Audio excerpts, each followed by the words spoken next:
ठीक है, okay. So first of all let's start with एक छोटी सी वीडियो है जिसके अंदर मैं इसको थोड़ा वॉल्यूम लो ही कर लेता हूँ, म्यूजिक है। तो विल सी कि हमारे पास हाथ में कोई ग्लव्स हैं, कोई भी रिमोट कंट्रोलर है, जेस्चर कंट्रोल्ड है, और साथ में एक आरसी कार है। ठीक है, इसकी कुछ मूवमेंट्स हो रही हैं हमारी, different motions. This is one of the examples. इस तरह के और भी हमारे पास काफी डिफरेंट काइंड ऑफ आपने में भी देखे होंगे। टॉय कार वो मोबाइल से चला ली, रिमोट कंट्रोलर से चला ली, किसी ना किसी चीज से चला ली, राइट। सो अगर इस चीज को हम थोड़ा सा कोई ब्लॉक डायग्राम के तौर पर अगर देखना चाहें, right, so what we can say is कि let's say we have a car, ठीक है, विच इज अ सिस्टम और अ प्लांट, कोई भी चीज है। फर्स्ट एग्जांपल में हम लेके चल रहे हैं कि वी हैव अ कार, और यहां पर हमारे पास एक कहीं पे बंदा खड़ा हुआ है रिमोट कंट्रोलर लेकर, right. It is sending signals to this car. वहां से सिग्नल जाता है, वो कहता है आगे जाओ, पीछे जाओ, लेफ्ट जाओ, राइट जाओ, सिग्नल जाता है और कार उसके अकॉर्डिंग एक्ट करती है, राइट। बट इस तरह से हो नहीं सकता डायरेक्टली कि कार तो टायर्स लगे हुए हैं, मोटर्स लगी हुई हैं, और वो बंदे के हाथ में अगर कंट्रोलर है तो वो यहाँ से सिग्नल दे रहा है, तो वो मोटरों को पता कैसे चलेगा कि क्या सिग्नल आ रहा है क्या नहीं आ रहा। दे नीड्स टू बी, यहाँ पे हमें एक और पॉइंट की एडिशन करनी बहुत जरूरी पड़ जाती है, which is which is a controller part. ठीक है, हम कहते हैं कि यहाँ पर ना एक ऐसा करते हैं काम, कंट्रोल कंट्रोल लॉ, कोई कंट्रोलर हम यहाँ पर एक इंट्रोड्यूस कराते हैं जिसका काम क्या होगा।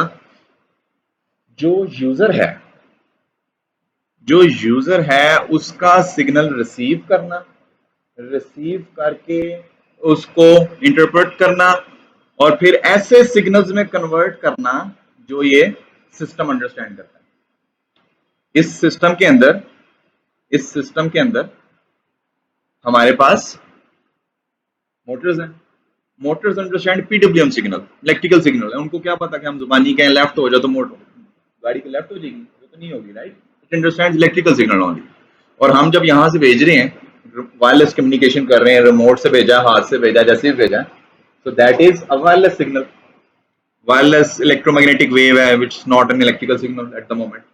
ठीक है, तो यहाँ पे कोई हम एंटीना शंटीना लगाएंगे, वो सिग्नल पहले रिसीव करेंगे। अब रिसीव कर लिया, उस पर तो लिखा था कि लेफ्ट जाओ।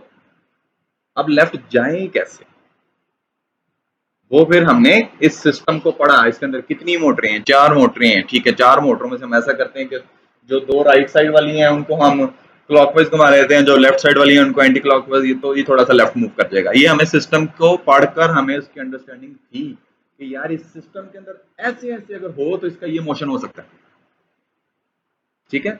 अब उस चीज की हमें अंडरस्टैंडिंग थी, तो हमने सिर्फ कंट्रोलर से वो काम करवाया, ठीक है।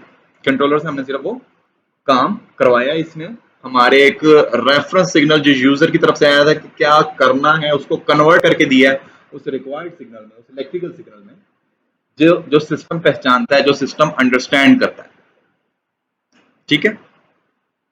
सो इन जनरल मैं एक छोटी सी डायग्राम बनाता हूँ हमारे एक ओपन लूप सिस्टम की।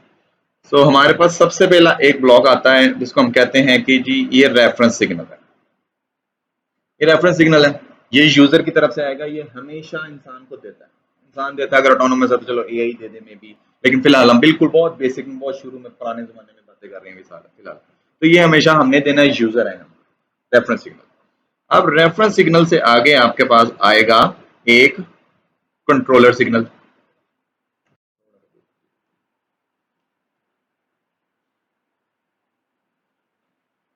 कंट्रोलर, रेफरेंस सिग्नल सीधा गया कंट्रोलर के पास, ठीक है।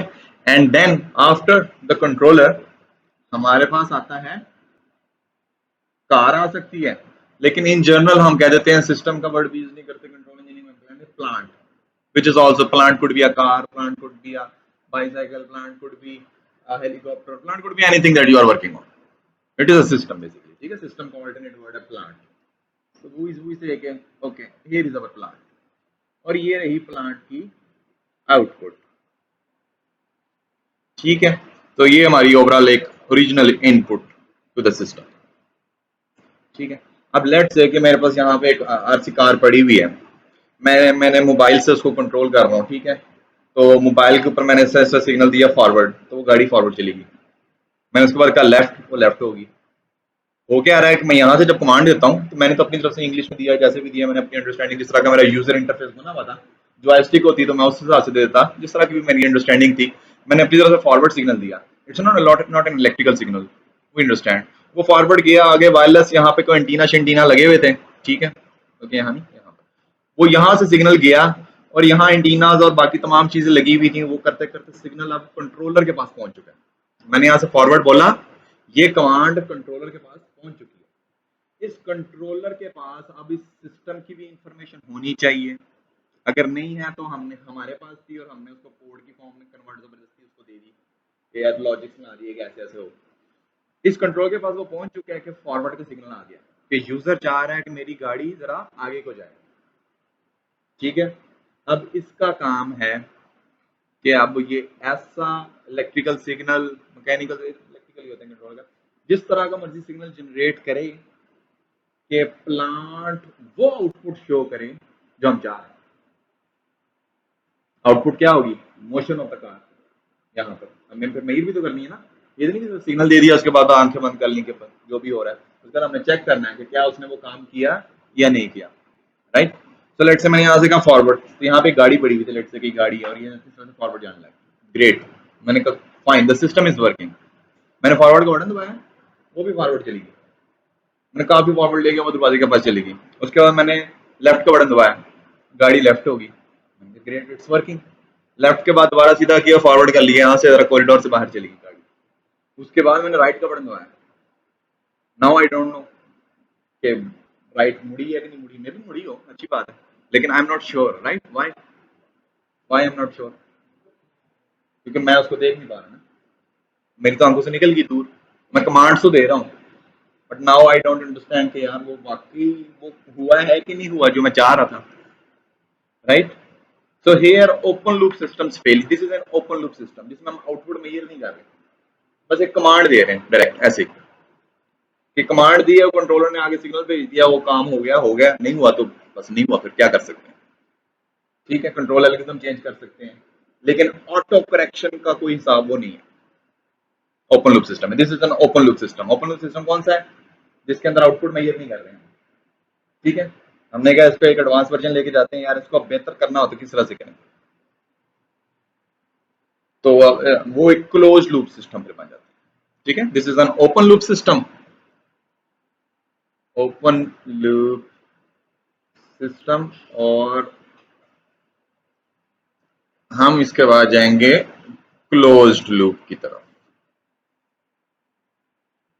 ठीक है, and this is the good one, and we can go for open loop systems for basic practice, और या बहुत ही को सादा टास्क हो या सीधी सीधी चीज हो। Okay fine, where we are not concern कि आउटपुट आए ना आए, जैसी भी है बस आ जाए। Okay fine, it is very easy. Open loop systems are very easy. Close loop system है जहां पर असल आपकी बात बनती है। ठीक है, अच्छा, यहाँ पर एक नोटिस करने वाली चीज ये है कि यू वुड सी कि जो हम इनपुट दे रहे हैं ना, हम आउटपुट पर वही चीज एक्सपेक्ट करते हैं, वही चीज। अगर मैंने इनपुट पे कहा ना लेफ्ट, तो मैं आउटपुट पे भी लेफ्ट ही चाहूंगा कि आए। ठीक है, so my reference signal is always something that I want as an output of the plant. ठीक है, कोई इलेक्ट्रिकल सिस्टम था, आरसी कार नहीं थी, कोई बक बूस्ट कन्वर्टर था या कोई भी ऐसी चीज थी, मैंने कहा 10 वोल्ट इनपुट, इसका मतलब है कि मैं चाह रहा हूं कि मेरे कन्वर्टर के आउटपुट में 10 वोल्ट आए। जो इनपुट का रेफरेंस है वही मैं आउटपुट में चाह रहा हूं ऑलवेज। ठीक है, और उसके अलावा लेट्स से कि मेरे पास कोई एक सिंगल बीम था जिसके ऊपर इस तरह से कोई रॉड लगा हुआ था जो इस तरह से ऑसिलेट करता था। अच्छा, इसकी जगह ये लगा लेते हैं। ये वाला एक फिक्स पॉइंट था जिसके ऊपर एक रॉड था जो इस तरह से ऑसिलेट कर रहा था। तो मैं चाह रहा था कि ये हमारे पास बिल्कुल स्टेबल रहे, हॉरिजॉन्टल रहे, ना इधर को बैंड हो ना इधर को बैंड हो।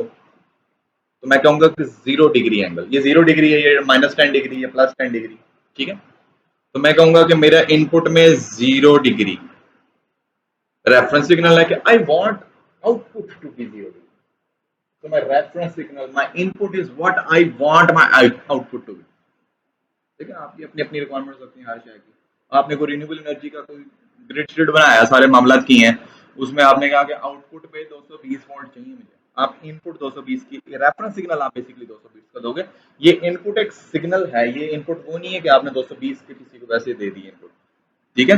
तो यू वुड वांट के मेरी आउटपुट 220 वोल्ट है, क्यों? बिकॉज आप कहेंगे मेरी तमाम चीजें 220 पे चलती हैं, तो मैं चाहता हूं कि मैंने विंड टर्बाइन लगाया, मैंने पीवी पैनल लगाए, मैंने फलां फलां चीज लगाई है, इन सब से मिलकर जो बिजली पैदा हो रही है उसकी आउटपुट 220 आए, तो फिर मैं रेफरेंस सिग्नल 220 का दूंगा, 220 वोल्ट्स का, ठीक है।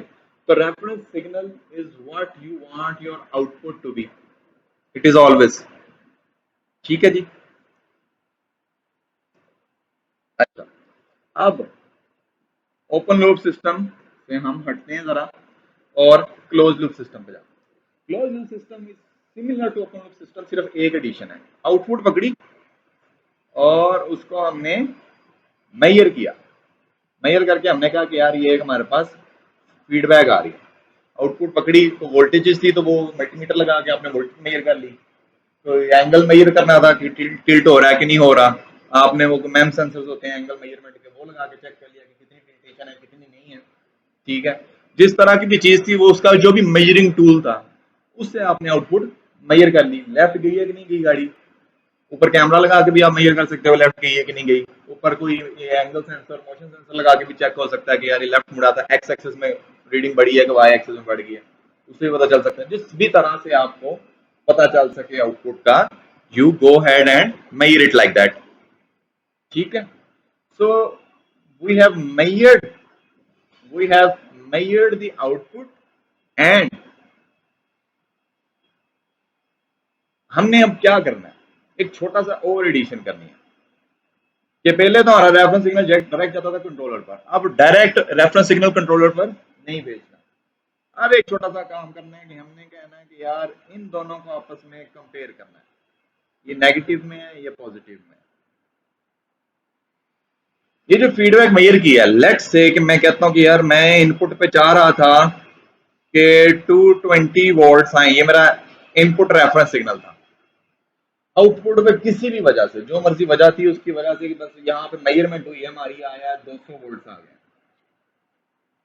ठीक है। जो मर्जी वजह थी, कम भी हो सकता है ज्यादा भी हो सकता है, मिसाल ली है कि चलो लेट्स से 200 वोल्ट्स आ गए, ठीक है। अगर 200 वोल्ट्स आए तो क्या है, अब हमने करना है कि यार मैं चाह क्या रहा था, रेफरेंस सिग्नल मैं चाह क्या रहा था और मेरा एक्चुअल में आया क्या है, इन दोनों का डिफरेंस, ये मुझे कब निकालना है। Close loop system, open loop system में आउटपुट मेजर नहीं किया आपने, डिफरेंस कैसे निकालना है, उसमें तो जो भी आउटपुट आ गई सो आ गई। अब हम आउटपुट को मेजर कर रहे हैं कि क्या आउटपुट आई, ठीक है। मैं चाह क्या रहा हूं, reference minus actual output of the system, that is something what we call error of the system. Control engineering के जितनी सारा कुछ है ना, वो सारी जिंदगी की जिद्दोजहद इस एरर को रिमूव करने की। This is very important that you understand this point, this specific point, error, what is error, okay. So error of the system is your reference signal minus the actual output of the system, ठीक है। Actual output के बाद में output of the system चलने लिख लेते हैं,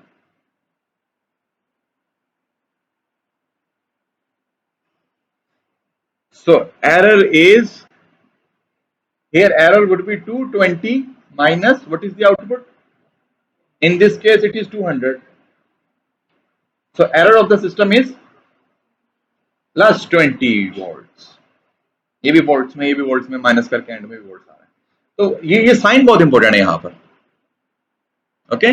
this sign is very important because this indicates कि what I am saying is कि अच्छा, why this sign is important, इसको हम 1 मिनट तक आते हैं इस बात पे, ठीक है। अब इन दोनों को कंपेयर किया ना, नाउ आप डायग्राम को देख के हिसाब लगा सकते हो कि now we are not sending this reference signal directly, but rather in दोनों के बीच का डिफरेंस भेज रहे हैं, और इन दोनों के बीच का डिफरेंस क्या है? Error. So in summary, close to system which is better, which is the actual system, which is what we need. इसकी इनपुट में हमेशा हम एरर भेजते हैं, हमेशा एरर भेजते हैं. फर्स्ट लूप में 220 का एरर आ रहा होगा, पहली लूप में 220 रेफरेंस पे आउटपुट क्या थी? 0. That big of an error, because output नहीं आ रही ना. ठीक है, अब शुरू में बिल्कुल फर्स्ट आइटरेशन होगी ना, उसके अंदर अब 220 का एरर आ गया, राइट? तो जितना बड़ा एरर होगा ना, उतना स्ट्रॉन्गर सिग्नल इतनी ज्यादा है बेसिकली एनर्जी, लेकिन मैं सादे अल्फाज में कहूं तो बहुत स्ट्रॉन्गर एनर्जी जाएगी, स्ट्रॉन्गर सिग्नल जाएगा सिस्टम को कि भाई बहुत दूर है, 220 का एरर है. So we are very far away from what we want, very very far away. निस्बतन सेकंड टाइम पे जब 200 वोल्ट्स आ चुके हैं, सेकंड आइटरेशन में हो गया ओके, सिर्फ 20 यूनिट्स का फर्क रह गया, फाइन, थोड़ी कम एनर्जी भेजते हैं because we are near by. तो जितना एरर बढ़ा उतनी ज्यादा एनर्जी कंज्यूम करवाएगा ये कंट्रोलर, करेगा सिस्टम के अंदर एनर्जी फीड करेगा, ओवरऑल हम ज्यादा बैटरी शैटरी लगी, जो भी चीज लगी है, फ्यूल लगा, गाड़ी चल रही है, पेट्रोल था, ज्यादा कंज्यूम होगा, एनर्जी ज्यादा कंज्यूम होगी अगर एरर बढ़ा होगा. क्योंकि उसको रिमूव करने के लिए भी तो आपको फिर एफर्ट चाहिए ना, कंट्रोल एफर्ट जिसे हम कहते हैं, तो आएंगे उस पर. तो अभी नेक्स्ट टाइम पे हमारे पास जब सिर्फ 20 यूनिट्स का एरर आया, तो 20 यूनिट्स का एरर पे फिर वो कम एनर्जी यूज करेगा. यहां पर इंपॉर्टेंट पॉइंट क्या देखने का, वो ये है कि इनपुट अभी भी 220 है, जितनी मर्जी आइटरेशन हो रही, जो मर्जी हो रहा है, इनपुट आपका रेफरेंस सिग्नल वही है जो था, लेकिन वो कंट्रोलर को नहीं जा रहा. वो आउटपुट से कंपेयर होकर रिजल्ट जो है, जिसको हम एरर कह रहे हैं, वो जा रहा है कंट्रोलर को. ठीक है, अगर आउटपुट में 200 आ रहे हैं और अभी भी रेफरेंस सिग्नल डायरेक्ट ही भेज दें हम 220 का, तो कंट्रोलर को तो कुछ नहीं पता, कंट्रोलर इज ब्लाइंड, उसको नहीं पता आउटपुट में क्या आ रहा है क्या नहीं आ रहा. उसको हम जो इनपुट में फीड करेंगे उसको वही पता है.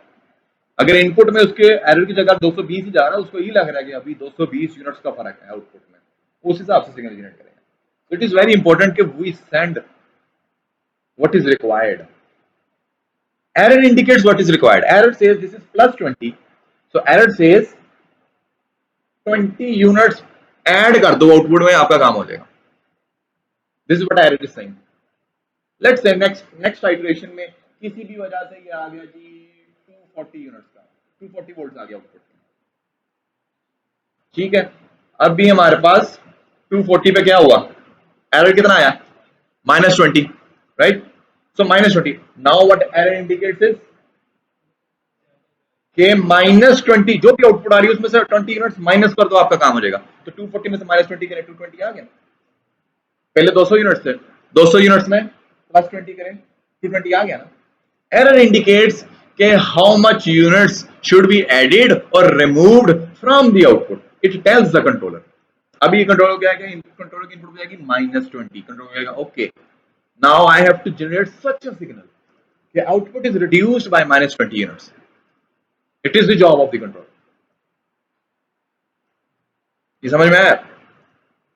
इसमें क्वेश्चंस हैं तो पूछें, जबरदस्ती सारे एक एक सवाल पूछो, जो भी आता है निकालें, एक एक सवाल और पूछें. ऐसे तो सब समझ आ गया आपको. कोई और मिसाल आती है आपके ज़हन में, कोई भी चीज आस्क मी, नहीं तो फिर मैं पूछता हूँ थोड़ा सा.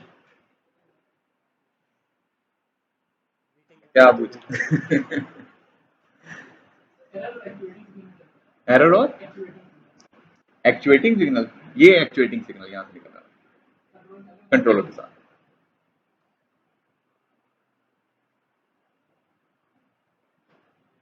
समझ आ गई? क्या समझ आया? नहीं ठीक, अच्छा चलो अगेन क्वेश्चन नहीं है तो फिर हम आगे मूव. आप पूछो पहले. हाँ चलो, आपको बासियां आ रही थी बीच में. समझ आ रही है? ठीक है, ठीक है जी. तो बेसिकली ये जो डायग्राम बनी हुई है इस टाइम, ये डायग्राम ओवरऑल दुनिया के हर सिस्टम पे यही होती है, कंट्रोल. इसी के जरिए तमाम दुनिया के सिस्टम चल रहे हैं. इसके अंदर कुछ एडिशन हो जाएंगे, एक्स्ट्रा पार्ट्स आ जाएंगे मजीद, लेकिन जो बेसिक है ना, basic fundamental, it is this diagram.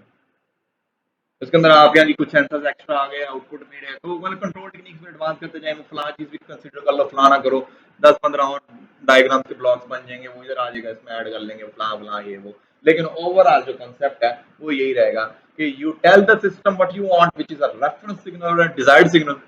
You tell the system what you want, reference और desired signal, and there is something called an error of the system, which is the difference between what you said you wanted and what is coming in the output. इन दोनों के बीच का difference. Controller is blind in terms of measuring the output. उसको नहीं पता कि मैंने क्या भेजना है, उसको ये पता है कि अगर आप मुझे बेसिकली कंट्रोलर को कमांड चाहिए एक इनपुट पे, उसकी बेसिस पे वो आउटपुट में इंश्योर करेगा कि वो कमांड ओबे हो रही है।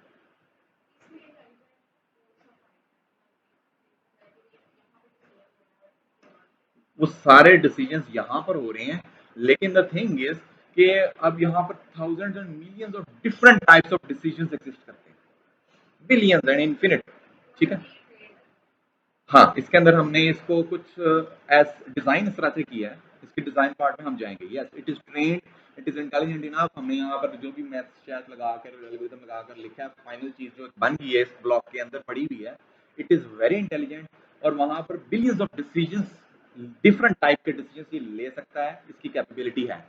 नाउ द थिंग इज कि ये अपने ऑन पर तो डिसीजन लेके ना दे जाए आउटपुट, इसने ह्यूमन को ओबे करना है। तो इसलिए हम इसको डिजाइन इस तरह से करते हैं कि इसके इनपुट पे जो सिग्नल आएगा ना, वो हम इसको ट्रिगर सा दे रहे हैं कि यार मैं ये चाहता हूँ, इसके अकॉर्डिंग का सिग्नल जनरेट करो।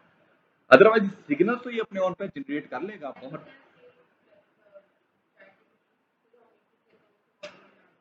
यस, हाँ एग्जैक्टली। तो वहां पर यही होगा कि वो रेफरेंस सिग्नल आपका वो स्टेटमेंट है। अदरवाइज आप चैट जीपीटी खोलो, वो बातें करी जाए करी जाए करी जाए, वो तो कर सकता है ना, लेकिन वो क्यों करी जाए, जो पूछेंगे वही बात करेगा ना वो। उसमें भी कहना पड़ता है बस इतना नहीं पूछा था, गलत कमांड होते। तो यस, इसी तरह का स्ट्रक्चर आप उस पर अप्लाई कर सकते हो, लेकिन ये रियल लाइफ के जो फिजिकल सिस्टम्स है ना दुनिया में, जो हार्डवेयर में एग्जिस्ट करते हैं, उन सब के ऊपर ये इसी तरह से अप्लाई होता है, including mechanical, civil, electrical, mechatronics, बहुत डिफरेंट फील्ड्स में जो सिस्टम्स एग्जिस्ट करते हैं।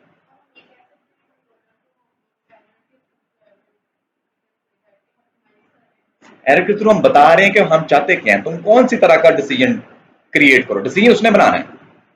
ठीक है, डिसीजन उसने क्रिएट करना है, एरर के जरिए हम बता रहे हैं कि यार ये हम चाह रहे हैं, तो इस हिसाब से डिसीजन क्रिएट करो।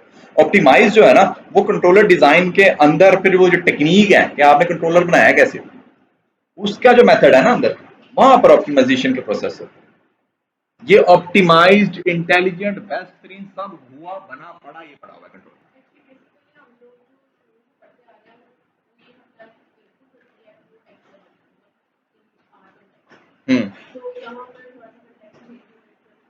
इनपुट होती है वो,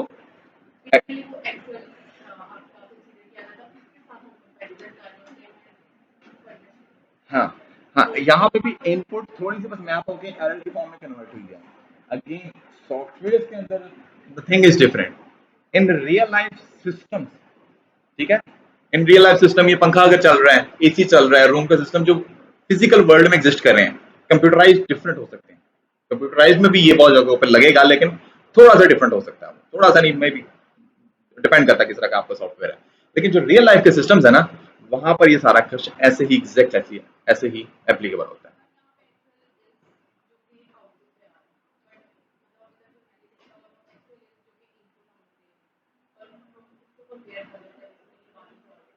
अभी भी यही कह रहे हैं ना कि एक्चुअली इनपुट जो हमने दिया है और उसको कंपेयर कर रहे हैं आउटपुट से, इन दोनों का जो कंपैरिजन है उसको हम यहाँ पर एरर कहते हैं इसके अंदर। हाँ,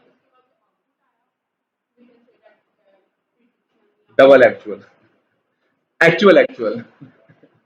अच्छा,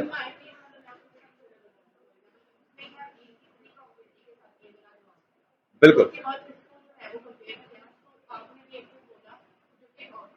या यस यस, बिल्कुल ऐसी है ऐसे ही। हमारी डिक्शनरी खराब है थोड़ी सी। हम जो एक्चुअल इनपुट है ना, हम उसको कहते हैं इनपुट, है यही एक्चुअल चीज, लेकिन ये इंग्लिश वाली एक्चुअल चीज है। क्योंकि इंग्लिश वाला एक्चुअल क्या है कि यार आप एक्चुअली चाहते क्या हो, उसमें तो हम एक्चुअली निकाल देते हैं और चाहते हैं रॉ को इंग्लिश में ट्रांसफर करके कहते हैं रेफरेंस, तो है ये एक्चुअल वाली ही चीज, लेकिन हमने वर्डिंग चेंज कर दी। कॉन्सेप्ट वही है कि एक्चुअल तो वही है ना कि आप चाहते क्या हो। सबसे मोस्ट इंपॉर्टेंट तीन चीज पूरे सिस्टम में ये है कि ह्यूमन बीइंग यूजर की रिक्वायरमेंट क्या है, राइट। तो उसको एक्चुअल वर्ड की जगह पर हमने रेफरेंस का वर्ड यूज कर दिया। कॉन्सेप्ट बैकएंड पे वही है। आउटपुट में कह दिया कि ये असल में आया है, वो असल को हमने इंग्लिश में ट्रांसलेट किया, एक्चुअल बन गया। हाँ, सिस्टम के आउटपुट को हमने जब एक्चुअली ऑब्जर्व किया, यस, वही वही एक्ट। हाँ, ये हमारा ना वर्ड का सिर्फ डिफरेंस है, वर्ड का डिफरेंस है। बैकएंड पे कॉन्सेप्ट, वर्ड के जो कॉन्सेप्ट है ना, मीनिंग वो वही है कि yes this is what matters, and यही आपकी एक्चुअल सिग्नल है कि यार ये आपने ठीक से देना है सिग्नल। अगर ये आपका ठीक ना हो तो आउटपुट आप कैसे कैसे ही एक्सपेक्ट करोगे कि ठीक है। अगर आप, मैं कहता हूँ यार पानी का गिलास लाओ, और मैं दिन में सोच ही जाऊँ यार वो पराठा ले आए, पराठा ले आए, मैंने उसको जब कहा ही पानी का गिलास है, तो मेरा एक्चुअल सिग्नल ही गलत है, तो मैं आउटपुट कैसे एक्सपेक्ट करूंगा, राइट। तो यस, हियर हम भी ये कहते हैं कि ये एक्चुअल सिग्नल है, लेकिन हम एग्जैक्ट टर्मिनोलॉजी पे जाते हैं कि कोई कंफ्यूजन ना हो। इंग्लिश की काफी चीजें होती है ना कि आप सेम एक्चुअली इधर भी यूज कर सकते हैं, उधर भी हमने इसकी टर्मिनोलॉजी से डिफाइन की हुई है। हम इस एक्चुअल सिग्नल को कहते हैं रेफरेंस सिग्नल, उसका नाम चेंज कर दिया। कॉन्सेप्ट बैकएंड पे वही है कि yes this is the most important part, कि if you don't give the correct actual input signal, the reference signal, how would you expect the output to be right, right। उसके बाद फिर हमारी जो भी सिस्टम की असल में आउटपुट फिर आई होती है, उसको हम कहते हैं सिस्टम्स आउटपुट। फिर हम उसको कहते हैं कि जो आपने इनपुट दिया, जो आउटपुट दिया है, इन दोनों का डिफरेंस, इसको हम एरर कहते हैं। बैकएंड पे कॉन्सेप्ट ये है, वर्ड्स भी डिफरेंट है हमारे। हमने कह दिया कि यार एक्चुअल आउटपुट कह लो या आउटपुट ऑफ द सिस्टम कह लो, उसको एक्चुअल इनपुट कह लो या रेफरेंस कह दो, कॉन्सेप्ट वही है, ठीक है ना।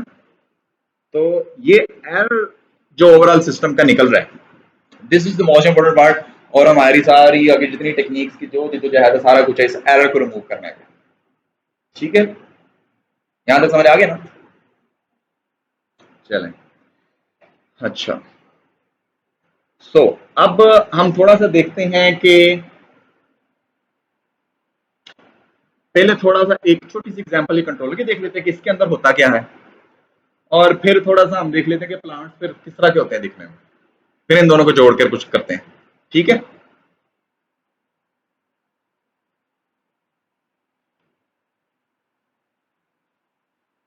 प्लांट है, चाहे कंट्रोलर है, रेफरेंस सिग्नल है, क्योंकि ये सारा कुछ हम कुछ सबसे पहले एक्चुअल में हार्डवेयर में जाके नहीं करते हैं, पहले कंप्यूटर पे डिजाइन करते हैं। All of this is mathematical equations जो रियल लाइफ में चीजों को डिस्क्राइब करती हैं, ठीक है। अब ये तो नहीं कि ना आप विंड टरबाइन है उसके हमने आउटपुट चेक करनी है, पहले करोड़ों का विंड फॉर्म लगाए वहां पे, उसके आउटपुट लगाए, पहली तार लगाए, दस दस दस दस करोड़ों का नुकसान। उसको हमने पहले मैथमेटिकली कन्वर्ट किया, इक्वेशन में कन्वर्ट किया, अभी यहाँ पे चेक किया कि 10 हो रहा है कि क्या हो रहा है, आउटपुट स्टेबल आ रही है। जब सारा फाइनल निकल आया था हमें पता है अच्छा ये डिसीजन लेने हैं, फिर हम एक्चुअल हार्डवेयर में जाके उसको इम्प्लीमेंट करें। सिमुलेशन, यस, मैथमेटिकल इक्वेशन ही सिमुलेशन है। Solving mathematical equation is simulation. वो जो ब्लॉक्स भी हम यूज करते हैं उनके बैक एंड में मैथमेटिकल इक्वेशन ही है ना, हर जगह। हुँ? कौन से मेथड, फॉर्मल भी इनफॉर्मल भी सारे ही हम फॉलो करते हैं। जो आता जाए हम कहते हैं चलो लगा दो बस, ठीक है, सही है।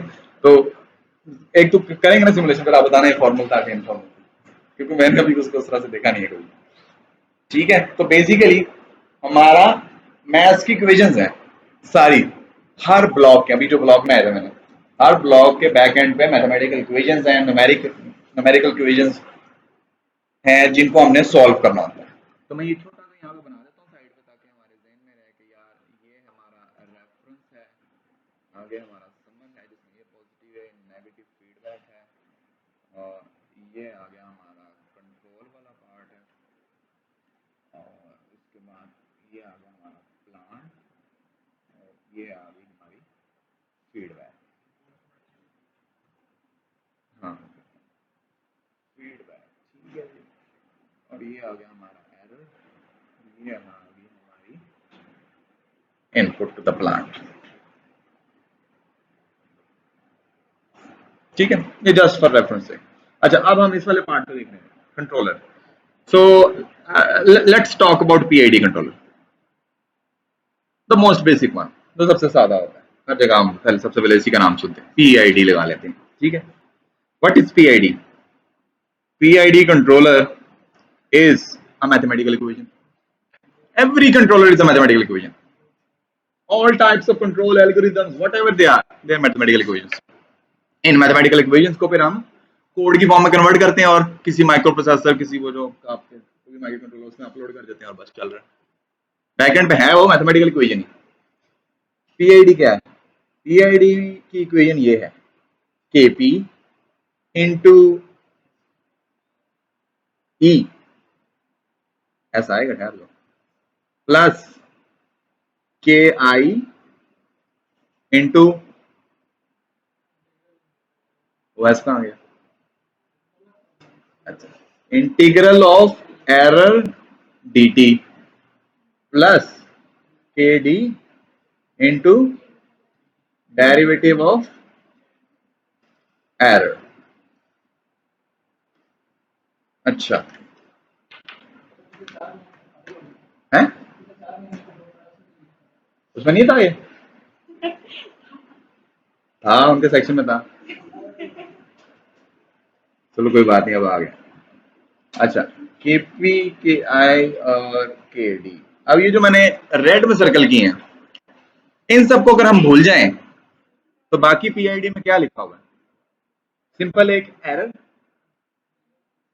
Integration of error, derivative of error.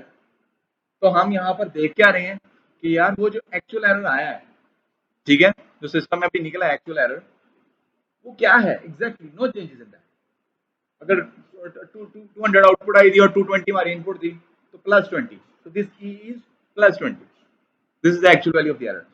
Integration है हर इंस्टेंट ऑफ टाइम में पिछला एरर प्लस अगला एरर। इंटीग्रेशन ये होती है ना कि चीज को आप ऐड करते जाओ with respect to time. Integration in सादा वर्ड्स रियल लाइफ में आप बोलेंगे what is integration? Integration is addition of that entity.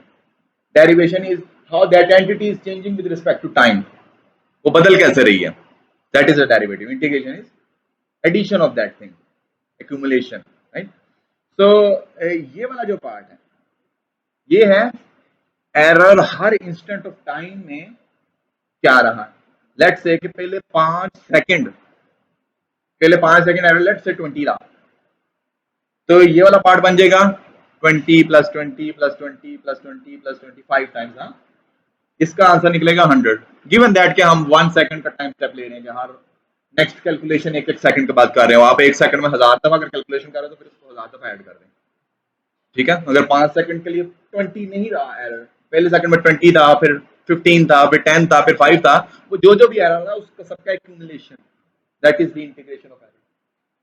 ठीक है, and derivative is what, not what is error. अगर पहले सेकंड में एरर 20 है, दूसरे सेकंड में भी एरर 20 है, तो डेरिवेटिव इज 0, क्योंकि error is not changing, it is the change in error. It is not this कि error is 0 or error is something, no, it is the change in error, right? So derivative है कि वो वक्त के साथ बदलता कैसे है, वो इस एंटिटी से पता चल देता है इंटीग्रेशन के टर्म से कि यार वो कितनी देर रहा और उसका कितना बड़ा इफेक्ट आया।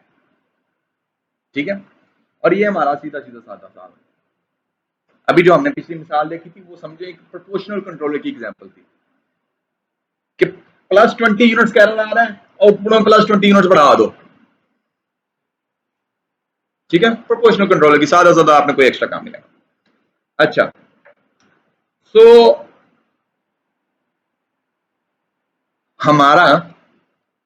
हमारी आइडियल सिचुएशन क्या है? आइडियल सिचुएशन है कि reference is equals to output. यही चाहते हैं ना हम, कि जो हमने इनपुट का सिग्नल दिया है वही हमारे आउटपुट में भी आए, राइट? और ये इक्वेशन के हम लेफ्ट साइड पे ले जाएं अगर, तो reference minus output should be 0। यही बनता है ना, ये हमारा आइडियल सिनेरियो है, this is what we want to achieve. Now हमने कह दिया कि यार ये रेफरेंस माइनस आउटपुट तो क्या है, एरर, इसको हमने डिफाइन किया हुआ कि एरर है। तो यहां से हम देख सकते हैं कि our ultimate goal is to make error zero, to make error go to zero, whatever it was initially, right. आप देखें जी, ये जो आउटपुट ऑफ द सिस्टम है, आउटपुट ऑफ द सिस्टम है, ये सिस्टम की इंफॉर्मेशन है ना, और रेफरेंस है जो आप चाह रहे हो। तो बेसिकली इस वेरिएबल में, इस एरर वाले वेरिएबल में सिस्टम की इंफॉर्मेशन पड़ी हुई है। This is how the controller knows, this is how the controller knows कि what is happening to the system. Controller को हमने बता दिया, हमने कह दिया कि जो उसका इनपुट में वेरिएबल है उसको उसने मिनिमाइज करना है बेसिकली, ठीक है। उसके इनपुट में हमने एरर दे दिया। So now the controller will try to generate a signal कि जिससे एरर मिनिमाइज हो जाए और उसकी ये इक्वेशन की भी मिनिमम वैल्यू हो जाए। हाउ, किस तरह से होगा इस तरह से?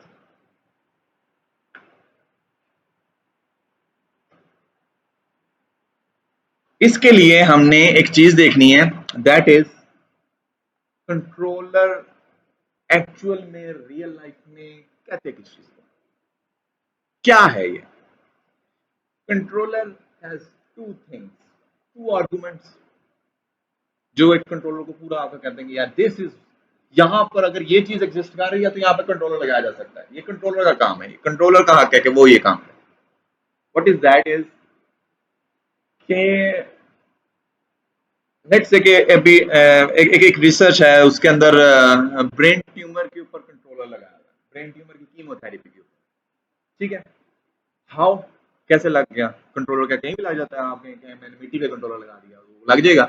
कैसे पता चले कि मैंने कहाँ लगाना है और कहाँ नहीं लगाना? ब्रेन ट्यूमर की कीमोथेरेपी पे कैसे लगाना? कीमोथेरेपी का काम क्या था कि वो डोजेजेस हैं, वो कितने दिन देनी है आपने,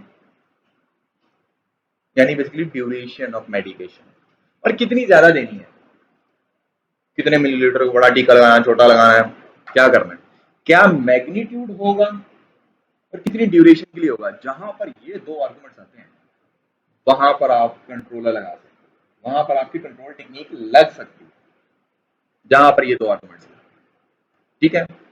डायबिटिक पेशेंट था, उसके ऊपर भी कंट्रोलर लग गया। कैसे लग गया? उसकी जो इंसुलिन की इंजेक्शन था, वो कितने दिन ड्यूरेशन, कितने दिन उसने यूज करना है और कितनी अमाउंट का यूज करना है उसने, ठीक है। एक हमारे पास लेट्स से कि एक ड्रोन सिस्टम है, ड्रोन सिस्टम है, लेट्स से कि उसके चार पंखे हैं, क्वाडकॉप्टर सिस्टम है, एक पंखा यहाँ, दूसरा यहाँ, तीसरा यहाँ, चौथा यहाँ। इसका कॉन्सेप्ट वेरी फेयरली सिंपल है कि अगर चारों पंखे हमारे घूम रहे हैं, सब हवा नीचे को फेंक रहे हैं, सब हवा नीचे को फेंक रहे हैं, ठीक है। तो जब सब हवा नीचे को फेंकते हैं तो होता क्या है, न्यूटन थर्ड लॉ के हिसाब से इसको एक अपवर्ड फोर्स मिलती है, ये ऊपर चला जाता है। अभी ऊपर चला गया, नीचे मतलब हवा कम करेंगे नीचे आ जाएगा, ऊपर चला गया, ग्रेविटी इसको नीचे खींच रही है, न्यूटन थर्ड लॉ इसको ऊपर खींच रहा है, क्योंकि हवा की थ्रस्ट है, हवा का थ्रस्ट कम होगा, नीचे ग्रेविटी जीत जाएगी, नीचे आ जाएगा, राइट। मैंने इसको फॉरवर्ड करके बैकवर्ड करना है, तो व्हाट शुड आई डू? मैं ये कर सकता हूँ कि मैं इन दो मोटर्स का अगर आरपीएम थोड़ा सा बढ़ा दूं तो यहाँ पे थ्रस्ट ज्यादा हो जाएगा, ये थोड़ा सा ऐसे ज्यादा ऊपर जाने लग जाएगा। इन दो का थोड़ा सा कम कर लूं तो ये जरा नीचे रहेंगी, तो मेरे ड्रोन की शेप ऐसी हो जाएगी, ठीक है। जब ये ऐसी होगी नहीं, आगे चलने लग जाएगा, ठीक है, ये आगे के चलने लग जाएगा। इसी तरह से अगर मैंने इधर लेके जाना, मैं इन दो का आरपीएम बढ़ाऊं, यहाँ से जरा ज्यादा ऊपर को जाएगा, यहाँ से नीचे गिराएगा, इधर को जाएगा। इन दो का बढ़ाऊं, इधर चला जाएगा, हर डायरेक्शन में। तो बेसिकली इसके जितने भी मैनूवर्स हैं, जितने भी आपके मोशंस कराने हैं, उसके बैकएंड पे है क्या, किस मोटर का कितना आरपीएम कितनी देर के लिए बढ़ाना है, कंट्रोल लग जाएगा।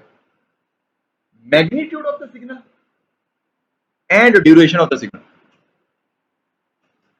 क्या मैग्नीट्यूड हो या ड्यूरेशन हो, मैग्नीट्यूड चेंजिंग होगा, हर इंस्टेंट पे चेंजिंग होगा, वो सिग्नल बन जाएगा आपका एक। आप कहोगे यार मैंने वो फलां कंट्रोलर की आउटपुट चेक की है, उस फलां कंट्रोलर ने इस तरह का सिग्नल दिया है, हाँ, हर इंस्टेंट पे चेंज होगा। जिस इंस्टेंट पे भी हमने वो हमारा जो माइक्रो प्रोसेसर है वो रियल टाइम पे अगर वो 10⁻⁵ सेकंड्स पे कंप्यूटेशन कर सकता है, तो 10⁻⁵ सेकंड के बाद वो इंस्टेंट चेंज होगा। इस वजह से हमारे जो बहुत हाई लेवल के कुछ होते हैं ना, जो जो ज्यादा कॉम्प्लेक्स और सेंसिटिव सिस्टम्स होते हैं, लेट्स से कि मैं कोई फाइटर जेट का कोई कंट्रोल सिस्टम बना रहा हूँ, तो उस फाइटर जेट के कंट्रोल सिस्टम को मे बी आपको 10⁻⁻⁹ सेकंड्स में हर डिसीजन चाहिए हो। 10⁻⁻5 कुड बी टू लेट। ठीक है, अब फॉर एग्जांपल ये यहाँ पर है, अगर ये गिरा है तो मैंने इसको अगर इंस्टेंटली पकड़ा है तो मैंने decision less than a second में लिया है। अगर मैं डिसीजन लूं 1 सेकंड के बाद, मेरा माइक्रो प्रोसेसर स्लो है, तो ओ मैं आ रहे हैं जी, उन्हीं तक चोट गया। तो आपके कुछ माइक्रो प्रोसेसर्स ऐसे हो सकते हैं कि जिसमें आपका जो उसका मैक्सिमम प्रोसेसिंग टाइम है कि हर इंडिविजुअल कितने इंस्टेंट ऑफ टाइम के बाद वो नेक्स्ट डिसीजन लेता है, that could be too late for a system. तो उसके लिए फिर आप ज्यादा कॉम्प्लेक्स माइक्रो प्रोसेसर, ज्यादा कॉम्प्लेक्स, फिर ज्यादा महंगी, बेसिकली कॉम्प्लेक्स नहीं, ज्यादा कॉस्टली माइक्रो प्रोसेसर सिस्टम की तरफ जाते हो। इस वजह से सिमुलेशन में एक बहुत बड़ा हम रेंडर करते होते हैं कि कॉन्टिन्यूस टाइम में सारा कुछ कर लिया। कॉन्टिन्यूस टाइम में तो आपका फिर वो जितना छोटा कर सको इंस्टेंट, उतने इंस्टेंट के बाद वो डिसीजन ले रहा है, लेकिन वो रियल लाइफ में ऐसे नहीं है। आर्डिनो भी आई बिलीव के जेट 10⁻⁻5 के राउंड बॉडी इतने कुछ सेकंड्स के बाद वो हर डिसीजन लेता है। ठीक है, मिली सेकंड या माइक्रो सेकंड में कुछ डिसीजन ले रहा होता है। और वो कॉन्टिन्यूस टाइम में हमने सिमुलेशन की, it gave brilliant results. Hardware में वो सारा खराब हो गया, क्यों? बिकॉज कॉन्टिन्यूस टाइम में तो वो 1 बिलियन ऑफ सेकंड में नेक्स्ट डिसीजन ले रहा था, लेकिन रियल लाइफ में वो 10⁻⁵ सेकंड्स के बाद अगला डिसीजन लेता था। And it could be and it could not be too late. ठीक है, यानी कि अगर मेरे पास एक कोई माइक्रो प्रोसेसर है जो कि मैं बहुत ज्यादा ही एक्स्ट्रा तेज से कर रहा हूँ, या अगर थोड़ा सा स्लो भी कर लिया, तो मे बी आउटपुट आई जिस आउटपुट की मैं चाह रहा था कि आ जाए, वो आ सकती है। तो yes, one controller could give a signal like this. ठीक है, that we have to define कि यार what is the sampling time. इसको हम सैंपलिंग टाइम कहते हैं। पढ़ा होगा आपने सिग्नल सिस्टम, मैंने आपको पढ़ाया होगा इन डेप्थ में व्हाट इज सैंपलिंग टाइम। पढ़ा था? मैंने खुद नहीं पढ़ा था, आपने कैसे पढ़ लिया? अगले कोर्स में तो पढ़ा ना थोड़ा बहुत, कुछ ना कुछ तो पढ़ा होगा। अच्छी बात है। अच्छा, तो this could be signal generated by one controller, and एक और कंट्रोलर हो सकता है। एक और कंट्रोलर हो सकता है कि मैं अगर आपको एक दफा, अगर मैं थोड़ी सी एग्जैक्ट मिसाल देकर ज्यादा एक्यूरेट बताऊं, कि मैंने एक दफा पीआईडी और एफओपीआईडी कंट्रोलर, दो कंट्रोलर्स को ना एक जगह पर यूज किया। एक कंट्रोलर ने कहा कि यार इसका ना ऐसे ये मैग्नीट्यूड हो,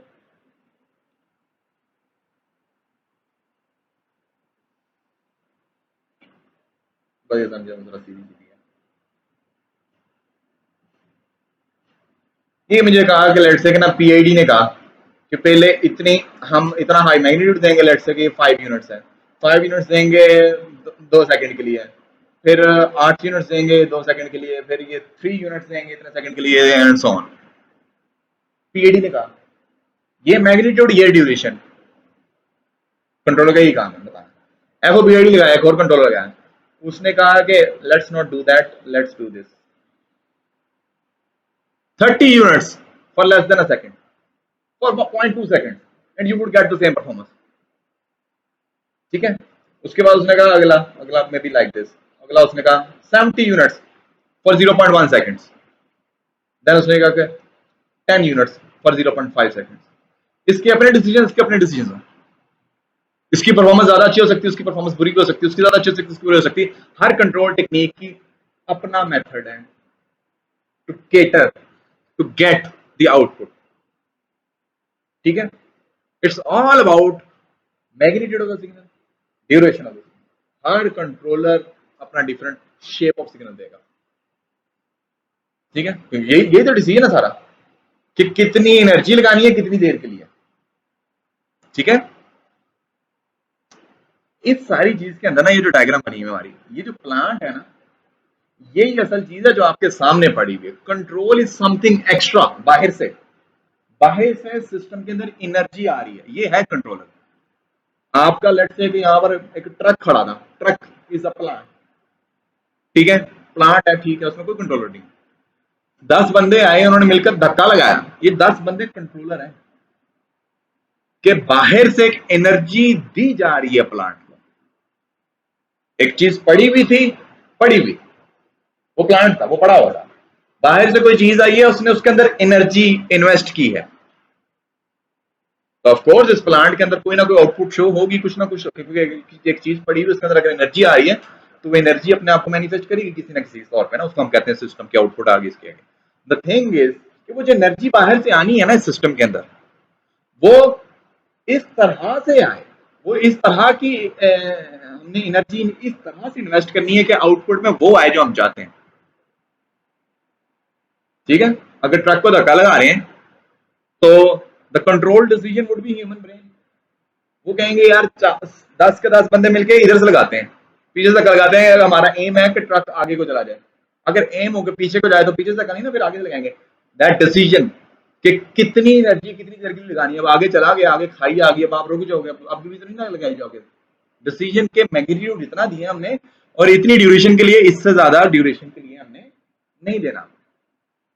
अब 3 बंदे पीछे से लगा रहे हो, 3 साइडों से लगा रहे हो और एक आगे से लगा रहा हो, that's a poor decision. Energy तो लगा रहे हो, इन्वेस्ट तो कर रहे हो, but you are not getting what you want. तो basically this controller is an external, बाहर से एनर्जी आ रही है सिस्टम के अंदर। ठीक है, this is coming from the outside. For example, आपने अगर आपके पास कोई आरएलसी सर्किट था, कोई रजिस्टर कैपेसिटर, कोई मॉसफेट्स वगैरह लगे हुए थे, बेसिक चीजें थी, और उसके साथ बैटरी लगाई आपने। System is what? Those resistors, capacitors, MOSFETs, and switches, all of that. That is the system. Battery is not a controller. Battery is an external source. It can act as a controller because yes, एक external energy आप plant के अंदर invest कर रहे हो, तो yes, it could be a controller, but लेकिन at the moment it's a very very extremely amount dumb controller. हमने direct बैटरी कनेक्ट कर दी ना, it is not controllable. आपने कौन सा उसकी वोल्टेजेस मैनेज करके भेजी आगे। लेकिन अगर आपके पास एक वेरिएबल सप्लाई हो या बैटरी की वोल्टेज कंट्रोल करने वाला मैकेनिज्म हो, that's a controller, that is applying control to that system. आपको जी आरएलसी सर्किट था, मैं एलईडी की ब्राइटनेस ज्यादा चाहता हूं, आप वोल्टेज बढ़ा दोगे ज्यादा आ जाएगी। एलईडी की ब्राइटनेस कम चाहता हूं, वोल्टेज कम करोगे कम हो जाएगी। पंखे की स्पीड बढ़ाना चाहता हूं, बढ़ा दी, कम कर दी। वोल्टेज बाहर से आ रही है ना इस पंखे में, so that once you can get your hands on that external energy that is coming to the plant, उसको अगर आप मैनिपुलेट कर सकते हो, that's a controller. Yes, stabiliser के अंदर अंदर उसके कंट्रोलर लगा होता है कि वो आउटपुट को मेंटेन करता है बीच में मैनिपुलेशन करके। ठीक है, तो कोई भी प्लांट है, प्लांट अपने आप में कुछ नहीं है, एक चीज पड़ी हुई है बस, दैट्स इट। उसके अंदर कोई एनर्जी नहीं है, उसको बाहर से एनर्जी चाहिए, और अगर वो मैनिपुलेटेड एनर्जी हुई, कंट्रोल्ड एनर्जी हुई, तो you would call it a controller. We applied controller to this system. Okay, drone है, उसके साथ बैटरी लगा दो तो ड्रोन उड़ पड़ेगा। बैटरी लगाना, that mechanism would be under the umbrella of control, because वो ड्रोन पड़ा है ना आपके पास सामने, पक्के शक्के लगे हुए हैं, प्लास्टिक अपने यहाँ मोटे छोटे लगे, वो पड़ा हुआ है, वो प्लांट है अपने आप में, वो कुछ नहीं है, वो नहीं चलेगा जब तक बायस एनर्जी नहीं लगाएंगे। बायस एनर्जी कहाँ से आएगी? बैटरी से आएगी। उस बैटरी को कंट्रोल्ड एनर्जी भेजनी है हमने, फिर किस मोटर को कितना उसके आगे फिर हमने लगाए हुए हैं, वो जो मोटर ड्राइवर्स हैं उससे उसकी वोल्टेज के आरपीएम कम ज्यादा होता है, इलेक्ट्रॉनिक सारी लगाई हुई है, उससे वो जो बाहर की बैटरी से एनर्जी जा रही थी उसको हमने कंट्रोल करके भेजा ताकि हमारी आउटपुट हमारे अकॉर्डिंग आए। वरना बैटरी लगाएं डायरेक्ट, सारी मोटरें फुल आरपीएम पे चलेंगी, गया वापस नहीं आया, जिथे भी गया हमारी मर्जी के हिसाब से तो आउटपुट नहीं आई। ठीक है, so this is an external energy that is given to this system, जो कि एक सिस्टम है बस पड़ा है सामने, वो कुछ नहीं कर सकता जब तक उसको बाहर से एनर्जी नहीं मिलेगी। और वो एनर्जी क्या देनी है, वो फिर हम यहाँ से कहते हैं कि यार ये रेफरेंस और फीडबैक इनको मेजर करके जरा भेज दो, ताकि इसको पता हो कि किस तरह की एनर्जी देनी है। इसके अंदर एल्गोरिथम कोड हमने ऐसे लॉजिक्स ऐसे यूज किए हैं। ठीक है, सो ये पीआईडी की इक्वेशन है। ठीक है, और इसको अगर हम इसका वो लैप्लास ले लें अगर फ्रीक्वेंसी डोमेन में जाके, तो क्या बनेगा कि P into capital E of S plus के आई, इंटीग्रेशन को 1/s होता है, आ गया वैसा आ गया, ई of S plus S into E of S. हाँ हाँ, केडी भी आएगा, KD S into E of S. मैंने इनको फिर से हाईलाइट कर दिया।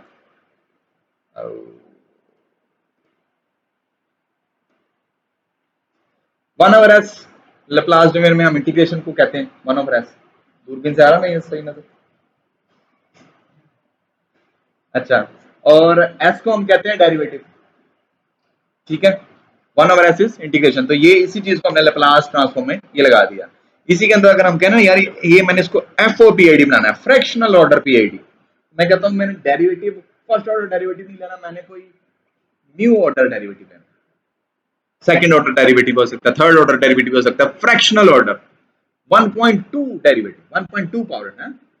फर्स्ट ऑर्डर डेरिवेटिव का आपको पता होगा, सेकंड ऑर्डर का भी नाम सुना होगा, कभी 1.2 डेरिवेटिव सुना है, वो फ्रैक्शनल ऑर्डर, फ्रैक्शन कैलकुलस आ जाती है उसके अंदर, वो और ज्यादा एक्यूरेट हो सकता है। Why it would be more accurate, इस पे मैं भी बस आता हूँ।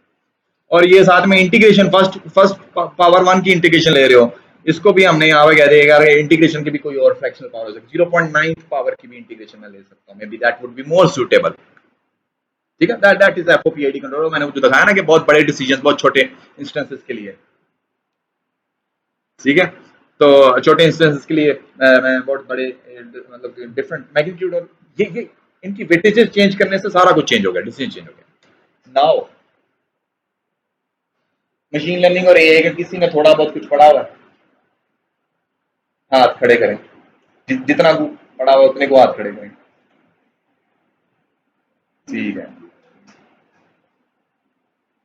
एलएलएम पढ़ा हुआ है ना, बेसिक कोई थोड़ा बहुत आता है? अच्छा ठीक है। अच्छा ठीक है, तो फिर मैं ऐसा करता हूँ कि उसको क्विकली छोटा सा एक बेसिक लेवल का इंट्रोडक्शन थोड़ा सा दे देता हूँ कि इक्वेशन ऑफ लाइन पढ़ी हुई है, वो तो पढ़ी हुई है ना, याद भी है? y is equals to mx plus है। ठीक है, अच्छा।